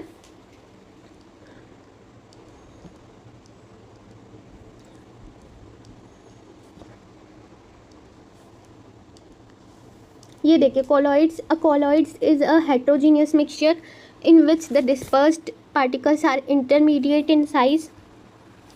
Colloid is a heterogeneous mixture in which the dispersed particles are intermediate in size 1 nanometer to 1000 nanometer between true solutions, less than 1 nanometer and suspension greater than। अच्छा देखिए, ये चीज़ आपको बिल्कुल रट लेनी है। जो सॉल्यूशन होता है उसके पार्टिकल्स लेस देन 1 नैनोमीटर होते हैं। बार बार यही चीज़ आ रही है। टिंडल इफेक्ट में भी यही चीज़ आएगी, इसलिए आपको याद कर लेना इसको, ठीक है। उसके बाद कोलॉइड्स में जो पार्टिकल की साइज़ आती है वो सस्पेंशन और सॉल्यूशन के बीच में आती है, intermediate 1 to 1000 nanometer. And suspension में आपकी जो है पार्टिकल्स की साइज़ होती है ग्रेटर देन 1000 नैनोमीटर, ठीक है। तो इसको आप नोट बना के लिख लीजिएगा एक बार, greater than 1000 nanometre.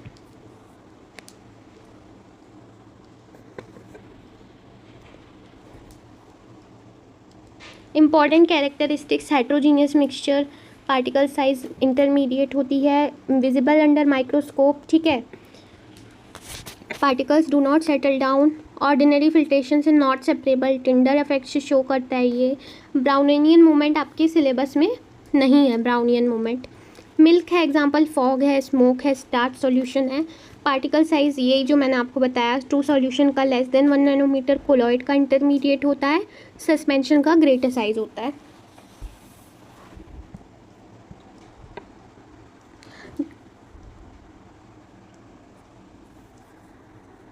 Dispersed phase and dispersed medium क्या होता है? देखिए, dispersed phase the substance which is present in smaller amount and is dispersed in another substance is called dispersed phase। and dispersed medium क्या होता है? the substance in which the dispersed phase is dispersed। देखिए, जो solvent होता है ना, उसे हम क्या कहते हैं? डिस्पर्स्ड मीडियम कहते हैं। ये कोलॉइड्स के लिए होता है, ठीक है। एंड जो डिस्पर्स्ड फेज होता है वो पार्टिकल्स होते हैं, ये जो यहाँ पे दिख रहे हैं ना पार्टिकल्स, इसे हम कहते हैं डिस्पर्स्ड फेज। इसे आप सॉल्यूट भी मान सकते हो और इसे आप सॉल्वेंट भी मान सकते हो। तो इसमें देखिए, मिल्क में तो आपको पता नहीं चलता है ना कि सॉल्यूट और सॉल्वेंट अलग अलग हैं। तो इसमें जब आप माइक्रोस्कोप के अंदर देखते हो ना, तब आपको डिफरेंस पता चलता है कि उसमें दो मीडियम होते हैं, दो फेजेस होते हैं। मिल्क में आपको देखने से तो ऐसे ही लगता है कि होमोजीनियस कॉन्फ़िगरेशन है उसकी, लेकिन जब आप माइक्रोस्कोप से देखते हो तो आपको फर्दर दो फेजेस और दिखाई देते हैं, ठीक है। How are colloids prepared? Colloids can be prepared by two main methods. One is dispersion method, taking large particles. Large particles of one substance are broken down into colloidal size by mechanical, electrical, ultrasonic or peptidization methods, making sulfur salt by shaking sulfur with water। अब इसमें colloids कैसे बनाए जाते हैं उसका जो है method दिया हुआ है। तो एक आपका है कंडेंसेशन मेथड और एक आपका है डिस्पर्जन मेथड। डिस्पर्जन मेथड में क्या होता है?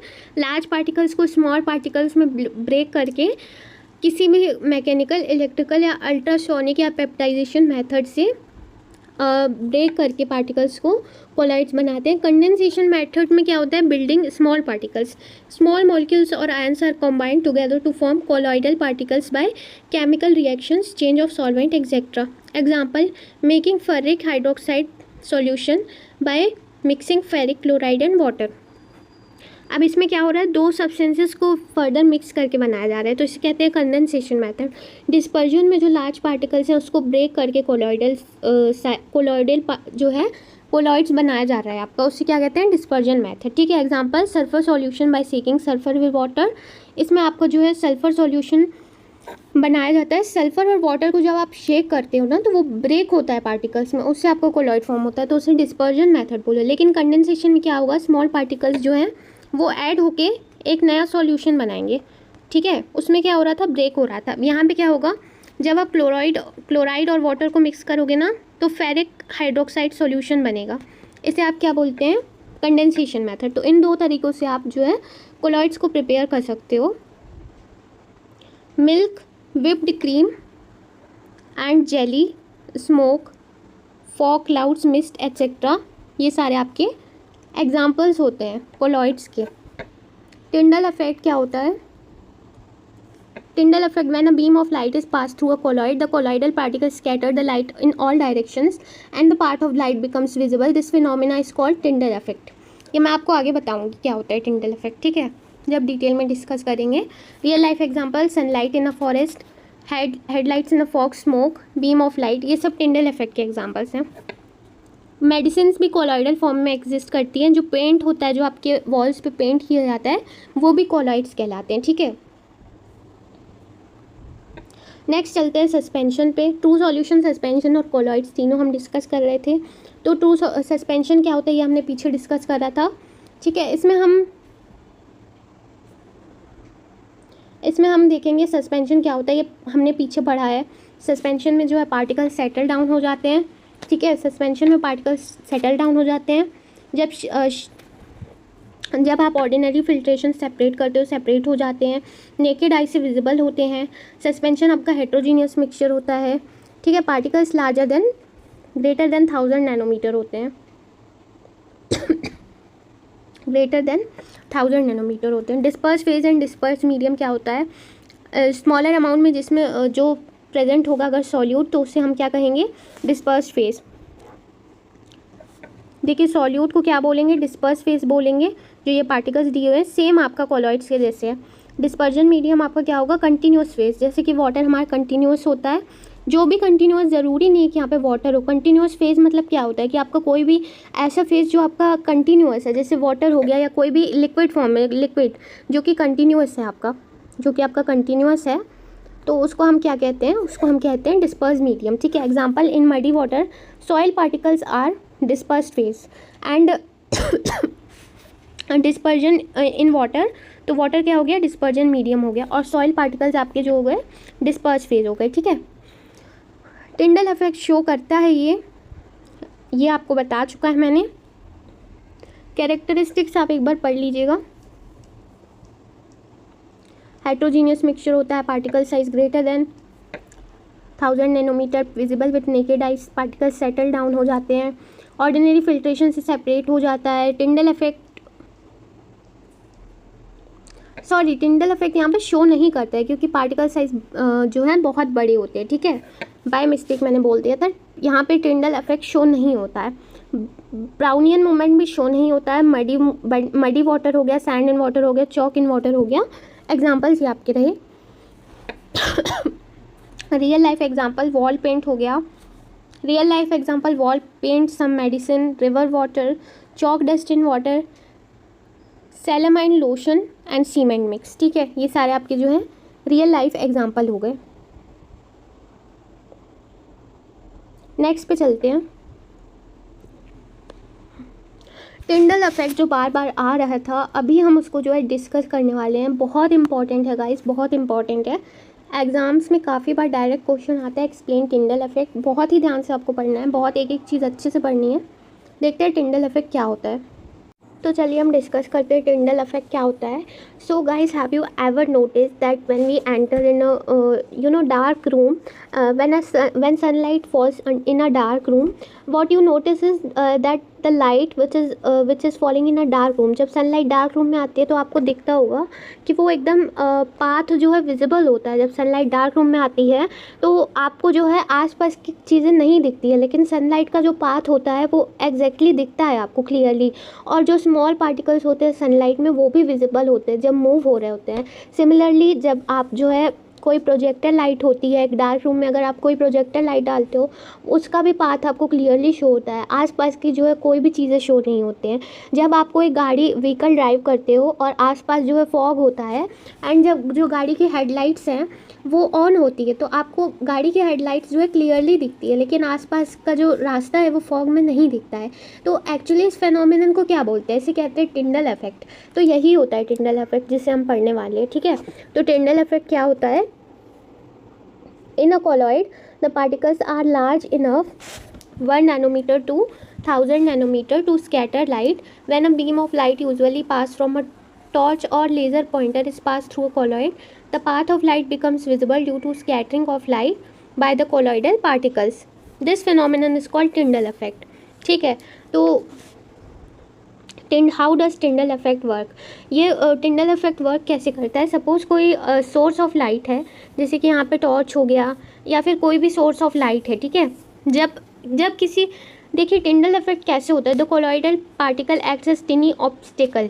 The light strikes and these particles and gets scattered in different directions. Some of this scattered light enters our eyes, making the path of the light visible. देखिए क्या होता है, जब कोई सोर्स ऑफ इंसिडेंट लाइट लेते हैं और वो किसी एक कोलॉइडल पार्टिकल से जाके जो है टकराती है तो वो कोलॉइडल पार्टिकल क्या होता है, वो एक्ट करता है एज एन ऑब्स्टेकल. ठीक है, तो जब वो लाइट उससे जाके टकराती है तो वो सारे डायरेक्शन में इक्वली स्कैटर हो सकती है, अनइक्वल भी हो सकता है. ठीक है, मैं ये नहीं कह रही हूँ कि इक्वली ही डिस्ट्रीब्यूट होगी, कितनी भी इंटेंसिटी में स्कैटर्ड हो सकती है. उसके बाद अगर जो थोड़ा अमाउंट ऑफ लाइट है वो हमारी आइज़ में जाके जो है स्कैटर होता है, इसी वजह से हम जो है क्लियरली पाथ को देख सकते हैं विजिबल होते हुए. ठीक है, इसी को हम क्या कहते हैं, टिंडल इफेक्ट कहते हैं. एप्लीकेशंस क्या होते हैं. Helps in distinguishing colloids from true solutions. True solutions और कोलाइड्स को डिस्टिंग्विश करने में हेल्प करती हैं. Used in studying the size and nature of colloid particles, explain many natural phenomena in nature. Important industries like food, paints, cosmetics, pharmaceuticals and environment monitoring, ये सारी चीज़ों में important होता है. ठीक है,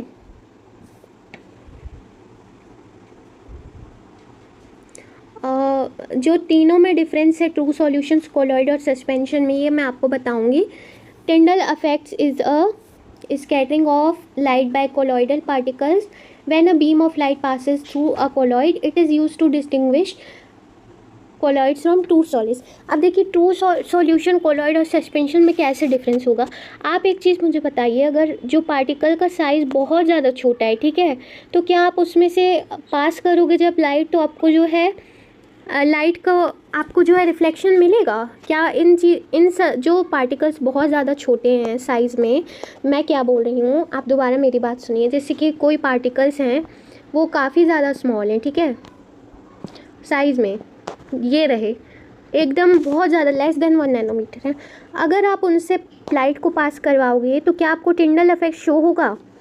नहीं होगा आपको शो. क्यों नहीं होगा, क्योंकि लाइट जब आपका पार्टिकल से टकराती है तभी तो स्कैटर होती है ना सारे डायरेक्शंस में. अगर आपका पार्टिकल ही बहुत ज़्यादा स्मॉल होगा तो वो आपकी लाइट जो है स्कैटर ही नहीं करेगी, क्योंकि पार्टिकल से जब लाइट जाती है तभी वो ऑब्स्टेकल बनता है, तभी तो वो स्कैटर करती है. जब आपका पार्टिकल ही बहुत ज़्यादा स्मॉल हो जाएगा तो लाइट कैसे स्कैटर करेगी. इसी वजह से मैंने आपको बताया था कि सॉल्यूशन में जिनका जो पार्टिकल साइज़ रहता है लेस देन 1 नैनोमीटर रहता है, ठीक है, पार्टिकल साइज़ बहुत छोटा रहता है, इसी वजह से वहाँ पे टिंडल इफेक्ट नहीं शो होता है. ओके, एंड जो आपके दूसरे थे कोलॉइड्स एंड सस्पेंशन, उनका पार्टिकल साइज़ क्या था. कोलॉइड्स और सस्पेंशन में पार्टिकल साइज आपका ग्रेटर देन 1000 नैनोमीटर, था और 1 to 1000 नैनोमीटर था, ठीक है। ये दोनों साइजेस थे आपके, तो ये इनफ रहते हैं टिंडल इफेक्ट को जो है शो करने के लिए, इतना साइज इनफ रहता है। लेकिन ट्रू सॉल्यूशन में क्या होता है, आपका लेस देन 1 नैनोमीटर होता है, इसकी वजह से टिंडल इफेक्ट नहीं शो करता है। यही चीज़ें यहाँ पे आपको एक्सप्लेन की हुई हैं in simple words. When a light passes through a colloid, the particles scatter the light in all directions, making the path of the light visible. This is called Tyndall effect. Conditions क्या होती हैं Tyndall effect के लिए? देखिए, light को जो source है ना, वो लाइट पास होनी चाहिए, उसके लिए एक सोर्स होना चाहिए, ठीक है। ये कंडीशन नेसेसरी है। पार्टिकल्स ऑफ कॉलॉइड के जो है कोलॉइड के particles 1 nanometer to 1000 nanometer compulsory हैं, ठीक है। The surrounding medium should be transparent. जो आप कोई भी बीकर लेते हो या कोई भी सॉल्यूशन, तो वो उसके आर पार आपको दिखना चाहिए, ट्रांसपेरेंट होना चाहिए, वरना आप कैसे देखोगे कि लाइट स्कैटर हो रही है कि नहीं हो रही है। अगर आप कोई ट्रांसलूसेंट मटेरियल लोगे तो क्या आप ये डिस्टिंग्विश कर पाओगे कि लाइट पास हो रही है कि नहीं कर पाओगे, इसीलिए ट्रांसपेरेंट मीडियम ज़रूरी है। डार्क रूम में अगर आप ऑब्जर्व करोगे तो वो बेस्ट रहता है टिंडल इफेक्ट के लिए, ठीक है। क्लासरूम डेमोन्स्ट्रेशन, यही एक्टिविटी है जो आपकी एनसीईआरटी में दी हुई है, जो मैं आपको पहले बता रही थी। इसमें आपको क्या करना है, देखिए इसमें आपको 3 अलग अलग, एक ट्रू सॉल्यूशन लेना है, सॉल्ट इन वाटर में, एक कॉलॉइड लेना है, मिल्क इन वाटर में, सस्पेंशन लेना है मड इन वाटर में, ठीक है। सेकंड स्टेप क्या होगा, एक टॉर्च शाइन करके आप जो है बीम करेंगे एक साइड से, ठीक है। इसमें आप देखेंगे तीनों में से आपको ऑब्जर्व करना है आपको कि क्या रिज़ल्ट शो हो रहा है। तीनों में जब आप ऑब्जर्व करेंगे तो आपको फर्स्ट वाले में जो सॉल्यूशन है उसमें कोई भी लाइट विजिबल नहीं होगी स्कैटर करती हुई, कोलॉइड्स में विजिबल होगी एंड सस्पेंशन में स्ट्रांगली विजिबल होगी, क्योंकि यहाँ पे 1000 नैनोमीटर से ज़्यादा बड़े पार्टिकल्स रहते हैं, ठीक है। और यहाँ पर क्या होता है, यहाँ पर 1 to 1000 नैनोमीटर होते हैं एंड यहाँ पर आपके होते हैं लेस देन 1 नैनोमीटर, ठीक है। इसी की वजह से आपको यहाँ पर स्ट्रांगली शो होता है, क्योंकि पार्टिकल बिगर साइजेस में होते हैं, स्ट्रांगली स्कैटर कर देते हैं लाइट को in all directions. Fun fact, the beautiful beams of light you see in a dark dusty room or in morning mist all are due to Tyndall effect. Summary क्या होती है, Tyndall effect is scattering of light by colloidal particles, path of light visible करवाती है। It is not shown by true solution but by colloids and suspensions. It has many applications in real life. तो real life में क्या examples होते हैं, real life में ये सब example, sunlight in forest, headlights in fog, projected lights in a dusty room, sunrise and sunset, beam of light in a science lab, smoke in air, ये सारे आपकी रियल लाइफ एग्जांपल्स हैं, ठीक है। तो कोलॉइड्स में हमें इतना, टिंडल इफेक्ट में इतना ही पढ़ना था। अब हमने जो पहले डिस्कस किया था उसमें मैंने आपको क्या बोला था, उसमें मैंने आपको ये बोला था कि देखिए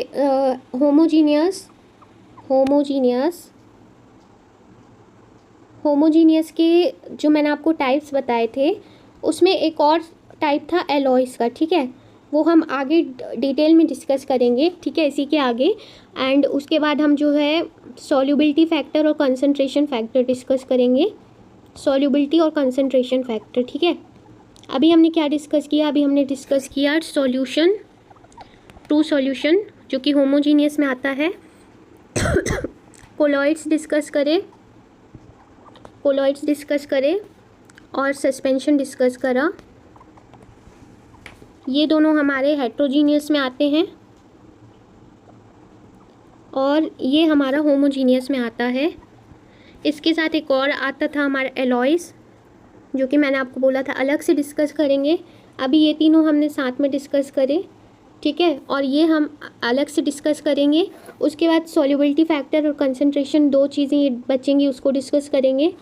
एंड देन हम जो है सेपरेशन टेक्निक्स एक सेपरेट वीडियो में डिस्कस करेंगे। तो अभी मैं आपको एलॉयस, सॉल्युबिलिटी और कंसंट्रेशन फैक्टर बताती हूँ।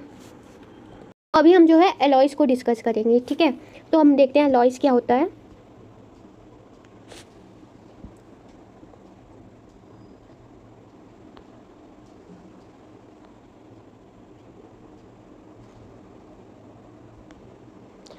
ठीक है, तो अभी देखते हैं एलॉयज़ क्या होता है। An alloy is a homogeneous mixture, solid solution of two or more elements, at least one of which is a metal, formed by melting and mixing them in a definite proportion and then cooling the mixture. The components in an alloy are not chemically combined but are physically mixed.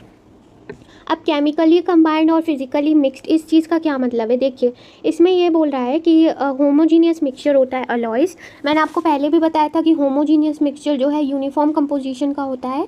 तो अगर आप इसमें जो है दो metals, इसमें कह रहा है either one of them, metal तो इसमें देखिए होगा ही, ठीक है।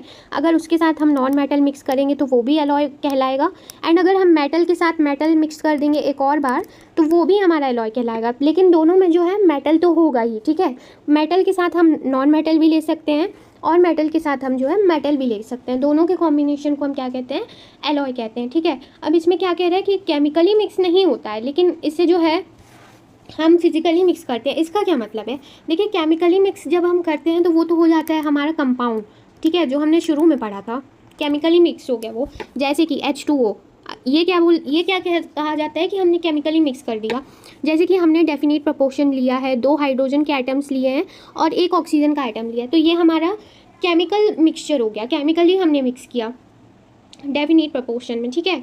बट जो है इसमें हम केमिकली नहीं मिक्स करते हैं, इसमें हम क्या करते हैं? फिजिकली मिक्स करते हैं। जैसे एक मेटल ले लिया, उसको हमने हीट कर दिया, उसमें हमने एक नॉन मेटल मिला दिया, फिर हमने जो है कंडेंसेशन कर दिया, उसको ठंडा कर दिया, तो हमारा क्या बन जाता है? एक एलॉय बन जाता है। ये प्रोसीजर रहता है इसका। मतलब इसमें हम केमिकल कंपोजिशन को कोई भी किसी भी तरह से मतलब जो है डिस्टर्ब नहीं करते हैं, ना हम उसे चेंज करते हैं, ना हम केमिकल कंपोजिशन से इसको फॉर्म करते हैं। इसको हम जो है फिजिकल मेथड से ही फॉर्म करते हैं। लेकिन अब ये बोलेंगे कि एलॉयज़ क्यों बनाए जाते हैं? एलॉयज़ इसीलिए बनाए जाते हैं कि जो नॉर्मल मेटल रहते हैं, प्योर मेटल्स, एलॉयज़ उससे भी ज़्यादा जो है स्ट्रॉन्गर रहते हैं, जो है हार्डर रहते हैं एंड कोरोजन रेजिस्टेंट रहते हैं। जब जो प्योर मेटल्स रहते हैं ना, वो उसमें जल्दी से आपकी जंग लग जाती है, लेकिन जो अलॉयज़ रहते हैं वो कोरोजन रेजिस्टेंट रहते हैं। इसमें आपकी जल्दी से जो है जंग नहीं लगती है, रस्टिंग का आपको जो है इसमें कोई भी डर नहीं रहता है, इसीलिए ये ज़्यादा प्रेफरेबल रहते हैं। एंड दो मेटल्स या दो नॉन मेटल्स को मिक्स करके नहीं बनाया जा सकता, एक मेटल रहना उसमें ज़रूरी है। तो आइदर आपका मेटल प्लस नॉन मेटल से बनेगा या तो फिर आपका ये मेटल प्लस मेटल से बन जाएगा। दोनों में से कोई भी कॉम्बिनेशन होते हैं तो आपका एलॉय फॉर्म होता है, ठीक है। अब इसमें की पॉइंट्स क्या दिए हुए हैं? होमोजीनियस होता है, सॉलिड सॉल्यूशन होता है, at least one metal is present, made by fusion of constituents, components retain their identity, properties are improve, ठीक है। अब इसमें 2 तरीके के जो है टाइप्स होते हैं। एनसीईआरटी में आपका जो है टाइप्स नहीं दिया हुआ है, बट फिर भी आप एक बार पढ़ लीजिए। सब्स्टिट्यूट अलॉय होता है, इंटरस्टिशियल अलॉय होता है। अगर आप ये चीज़ें एग्जाम में लिख के आएंगे तो आपको एक्स्ट्रा ही मार्क्स मिलेंगे, इसीलिए आपको हर चीज़ का नॉलेज होना चाहिए। ऐसा नहीं है कि आपको एनसीईआरटी में नहीं दिया हुआ है तो आपको टाइप्स नहीं पढ़ने। देखिए, atoms of one metal replace atoms of another metal in crystal lattice, and in interstitial alloy small atoms of one element occupy the interstitial spaces between the atoms of metal। इसमें जो है जैसे कि 2 metal इसमें जो है alloy में डलते हैं, तो एक मेटल जो है दूसरे मेटल के एटम्स को रिप्लेस करके क्रिस्टल लैटिस फॉर्म करता है, उसकी वजह से सब्स्टिट्यूट अलॉय बनता है। इंटरस्टिशियल अलॉय में क्या होता है? जो एक मेटल के एटम्स के बीच में होता है ना, वो स्मॉल एटम्स जो है अपनी स्पेसेस बनाते हैं होल्स के फॉर्म में, ठीक है। उसे हम क्या कहते हैं? इंटरस्टिशियल अलॉय कहते हैं। इसका एग्जांपल होता है brass, CuZn, sterling silver, AgCu। इसका एग्जांपल होता है steel, FeC and stainless steel, okay. ये दोनों आपके एग्जांपल्स होते हैं।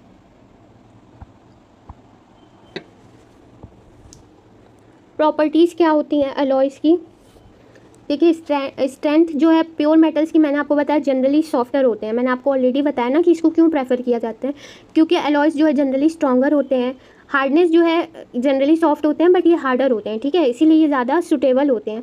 कोरोजन रेजिस्टेंस, इसमें कोई मेटल्स कोरोड होते हैं बट ये मोर रेजिस्टेंट होता है।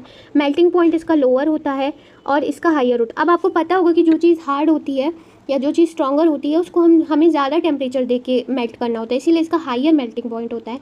लेकिन प्योर मेटल्स जो है सॉफ्ट होते हैं तो उसका लोअर मेल्टिंग पॉइंट होता है, ठीक है। डक्टिलिटी, मोर डक्टाइल होता है, लेस डक्टाइल। अब डक्टिलिटी क्या होता है?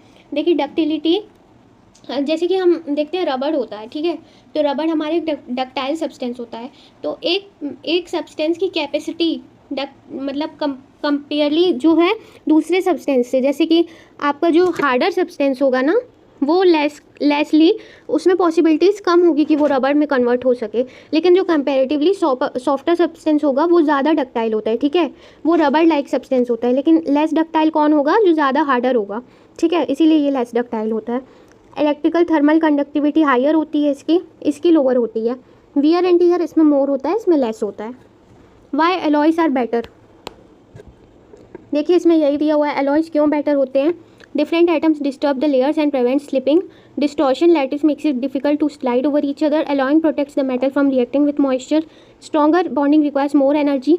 Presence of different atoms restricts deformation. Scattering of electrons reduces conductivity. Harder and stronger surface resist wear. ठीक है, तो यही सारी चीज़ें थी। इसके एग्जांपल्स आप देख सकते हो। इसके एग्जांपल्स क्या हैं? ब्रास हो गया, इसका एग्जांपल ब्रास हो गया, ब्रॉन्ज हो गया, स्टील हो गया, स्टेनलेस स्टील, ड्यूराल्यूमिन, नाइक्रोम, ठीक है, ये सारे एग्जांपल्स हैं इसके। और क्या है? रियल लाइफ एप्लीकेशंस है। स्टील की बिल्डिंग्स और ब्रिजेस में अलॉय यूज़ होता है। कार के ड्यूरेबल पार्ट्स में, स्टेनलेस स्टील सर्जिकल एलिमेंट्स में, ड्यूराल्यूमिन एयरक्राफ्ट्स में यूज़ होता है, ठीक है, कुप्रोनिकल इन कॉइन्स में यूज़ होता है, नाइक्रोम हीटिंग कॉइल्स में यूज़ होता है, ठीक है।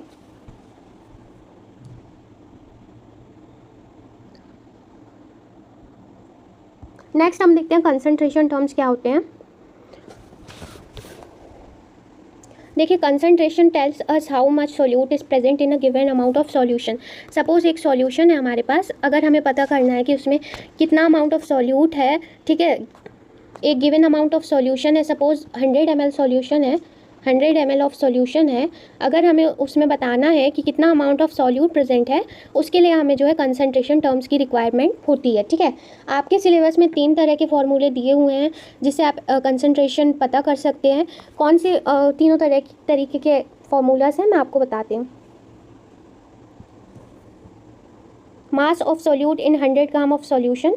देखिए फर्स्ट आपका W/W परसेंटेज है, इसको आप मास बाय मास परसेंटेज भी बोल सकते हो, ठीक है, इसको आप मास बाय मास भी बोल सकते हो, W/W भी बोल सकते हो। दूसरा जो आपका टाइप दिया हुआ है वो W/V परसेंट है, वेट बाय वॉल्यूम परसेंट। और तीसरा आपका जो टाइप दिया हुआ है वो है वॉल्यूम बाय वॉल्यूम परसेंट। तो तीनों को हम देखते हैं क्या होता है। W/W में mass of solute upon mass of solution into 100 होता है, ठीक है, where as mass of solution is equals to mass of solute plus solvent. Mass of solution क्या होगा? सॉल्यूट प्लस सॉल्वेंट का जो भी मास होगा वो हमारा टोटल सॉल्यूशन का मास होगा, ठीक है। एग्जांपल्स देख लेते हैं इसमें क्या है। सपोज करिए 10 ग्राम ऑफ NaCl दिया हुआ है। क्या दिया हुआ है? 10 gram of NaCl is dissolve in 90 gram of water. तो इसका हमें बताना है कि कंसंट्रेशन क्या होगा, ठीक है। तो आप यहाँ पे देख सकते हैं कि 10 ग्राम जो है सॉल्यूशन, 10 ग्राम सॉल्यूट का जो है मास दिया हुआ है। NaCl क्या है? यहाँ पे सॉल्यूट है, ठीक है। तो सॉल्यूट को हम जब डिवाइड करेंगे सॉल्यूशन से, अब सॉल्यूशन यहाँ पे कैसे हम पता करेंगे कि मास कितना है? 90 ग्राम तो आपका सॉल्वेंट का दिया हुआ है, ठीक है, वाटर यहाँ पे क्या है?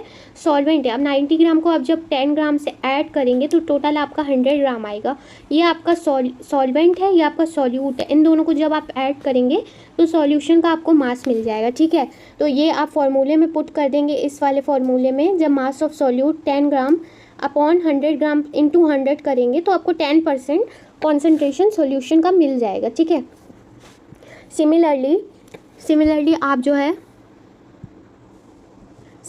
मास बाय वॉल्यूम परसेंटेज में क्या देखेंगे? सिमिलरली यहाँ पे मास of solute 100 ml of water में देखना है, क्योंकि यहाँ पे वेट बाय वॉल्यूम परसेंट है। अच्छा, यहाँ पे वेट परसेंटेज था तो हमने 100 ग्राम में देखा था, ठीक है, 100 ग्राम में, लेकिन यहाँ पे वेट बाय वॉल्यूम परसेंटेज है, ठीक है। तो ये वॉल्यूम, वेट बाय वॉल्यूम जब आता है, ये वॉल्यूम है, तो हम सॉल्वेंट जो है, जब वॉल्यूम आएगा तो सॉल्वेंट हम 100 ml ही लेंगे, ओके। लेकिन जब वॉल्यूम नहीं आएगा, वॉल्यूम तो आपका लिक्विड में ही होता है, तो आप ऑब्वियस है कि आप 100 ml ही लोगे। लेकिन जब आपका वेट बाय वेट आता है, तो वेट आपका किस में होगा? 100 ग्राम में ही होगा ना, तो आप वहाँ पे 100 ग्राम लोगे, सिंपल सी बात है ये। अब यहाँ पे आपका वॉल्यूम आता है, तो आपका वॉल्यूम आएगा तो आप 100 ml से लोगे, ठीक है। सिंपली आपका एग्जांपल से आप समझेंगे। देखिए 5 ग्राम आपका जो है यहाँ पे 5 ग्राम सॉल्यूट का मास दिया हुआ है। अगर आप 80 ml वाटर में डिज़ोल्व करोगे, 80 ml वाटर में डिज़ोल्व करोगे तो ये आपका सॉल्वेंट का मास है, ये आपका सॉल्यूट का मास है, ठीक है। दोनों को अगर आप शायद देखिए 5 ग्राम जो है अगर 80 ml में डिज़ोल्व होता है तो ये आपका जो है सॉल्वेंट दिया हुआ है, ठीक है। अगर आपको सॉल्यूशन पता करना है तो दोनों को आपको मिक्स करना होगा, तभी तो आपका 85 पे आएगा आपका सॉल्यूशन। यहाँ पे मिस्टेक है कुछ, तो आपको 5/85 होगा यहाँ पे, 5/85 इंटू 100। जब आप इसको करोगे तो आपका आंसर आ जाएगा, ठीक है। ऐसे करके आप सॉल्यूशन का अमाउंट निकाल के देख सकते हो। देखिए वॉल्यूम बाय वॉल्यूम परसेंटेज क्या होता है, volume of solute in 100 ml of solution. अगर हम किसी भी वॉल्यूम बाय वॉल्यूम परसेंटेज देखते हैं तो ऑब्वियस सी बात है कि 100 ml में ही देखेंगे, ठीक है, क्योंकि वॉल्यूम हमारा वाटर में ही वॉल्यूम हमारे किसी भी लिक्विड में ही होता है, इसी वजह से हम यहाँ पे सॉल्वेंट 100 ml ही लेते हैं। अब नेक्स्ट चीज़ हम देख रहे हैं, अगर हम 20 ml ऑफ एल्कोहल मिक्स करते हैं 100 ml ऑफ सॉल्यूशन में, तो यहाँ पे सॉल्यूट का क्या, यहाँ पर सॉल्यूट देखिए, यहाँ पर आपको जो है ना सॉल्यूशन को ऑलरेडी 100 ml दिया हुआ है, ठीक है, तो आपको जो है प्लस करने की ज़रूरत नहीं है। सिमिलरली मैंने जो आपको पहले भी बताया था वो बाय मिस्टेक मैंने ये बोल दिया था कि आपको प्लस करना है, बट ये आपका जो है ऑलरेडी सॉल्यूशन का अमाउंट दिया हुआ है, तो आपको प्लस करने की ज़रूरत नहीं है। आपको प्लस कहाँ करना है, W/W वाले में प्लस करना है आपको, क्योंकि वहाँ पर आपको सिर्फ सॉल्यूट और सॉल्वेंट अलग से दिया हुआ है, लेकिन यहाँ पर आपको 100 ml ऑफ सॉल्यूशन पहले से ही मैंशन है। तो आप जब फॉर्मूला में पुट करोगे ना तो आपको 100 ही पुट करना है, ठीक है।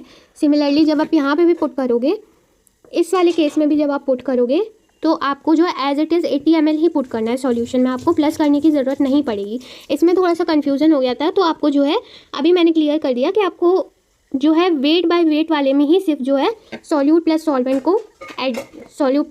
को ऐड करके सॉल्यूशन का अमाउंट मेंशन करना है। जो आपको वॉल्यूम वाले केसेस होंगे उसमें ऑलरेडी वॉल्यूम मेंशन होगा सॉल्यूशन का, ठीक है। एग्जाम्पल इसमें देखिए, एग्जाम्पल क्या दिया हुआ है, 20 ml आपका दिया हुआ है सॉल्यूट और सॉल्यूशन कितना दिया हुआ है 100 ml। जब आप इसको फॉर्मूले में पुट करेंगे, जब आप इसको फॉर्मूला में पुट करेंगे तो आप इस वाले फॉर्मूला में पुट करेंगे, ठीक है, तो 20% आपका कॉन्सेंट्रेशन आंसर आ जाएगा। रियल लाइफ एग्जाम्पल्स देखिए क्या होते हैं। रियल लाइफ एग्जाम्पल्स आपका सेलाइन सॉल्यूशन होता है, सेलाइन सॉल्यूशन, ठीक है, जिसमें 0.9 gram of salt in 100 ml of solution present होता है। डेटॉल होता है आपका, जिसमें 4.8 gram of active ingredient in 100 ml of solution present होता है। इथेनॉल इन सैनिटाइजर 70% कंसंट्रेशन में होता है, 70 ml इथेनॉल का होता है 100 ml ऑफ सॉल्यूशन में, ठीक है। और क्या होता है एग्जाम्पल आपका शुगर सिरप आपका जो होता है 60 ग्राम ऑफ शुगर प्रेजेंट होता है 100 ग्राम ऑफ सॉल्यूशन में। ये सारे आपके एग्जाम्पल्स होते हैं, ठीक है। इस वाले पार्ट में हम इतना ही कवर करेंगे, क्योंकि वीडियो ज़्यादा लॉन्ग हो जाएगी, तो एक पार्ट में हम जो है इतना ही कवर करेंगे। जो सॉल्युबिलिटी फैक्टर है, इस वाले टॉपिक में एक ही टॉपिक बचा है सॉल्युबिलिटी फैक्टर, वो मैं आपको नेक्स्ट वीडियो में बताऊंगी, ठीक है। उसके बाद क्रिस्टल्स और क्रिस्टलाइजेशन एक और टॉपिक है। ये जो है आपका एक पार्ट है चैप्टर का। नेक्स्ट पार्ट में हम सेपरेशन टेक्निक्स पढ़ेंगे और सॉल्युबिलिटी फैक्टर पढ़ेंगे, ठीक है। सारी की सारी सेपरेशन टेक्निक्स नेक्स्ट पार्ट में पढ़ेंगे। और अगर आपको कोई भी डाउट होता है इस वाले पार्ट में तो आप बिल्कुल कमेंट करके मुझसे पूछ सकते हैं। कोई भी कन्फ्यूज़न होता है आप बिना किसी हेजिटेशन के कमेंट करिएगा, मैं आपको पर्सनली रिप्लाई करूँगी। एंड आपको कोई भी दिक्कत आती है तो आप कमेंट कर सकते हैं। वीडियो अच्छा लगा हो तो आप लाइक सब्सक्राइब कमेंट ज़रूर करिएगा, और कोई भी इशू हो तो आप मैसेज कर सकते हैं कमेंट सेक्शन में। Thank you so much video देखने के लिए। Have a good day.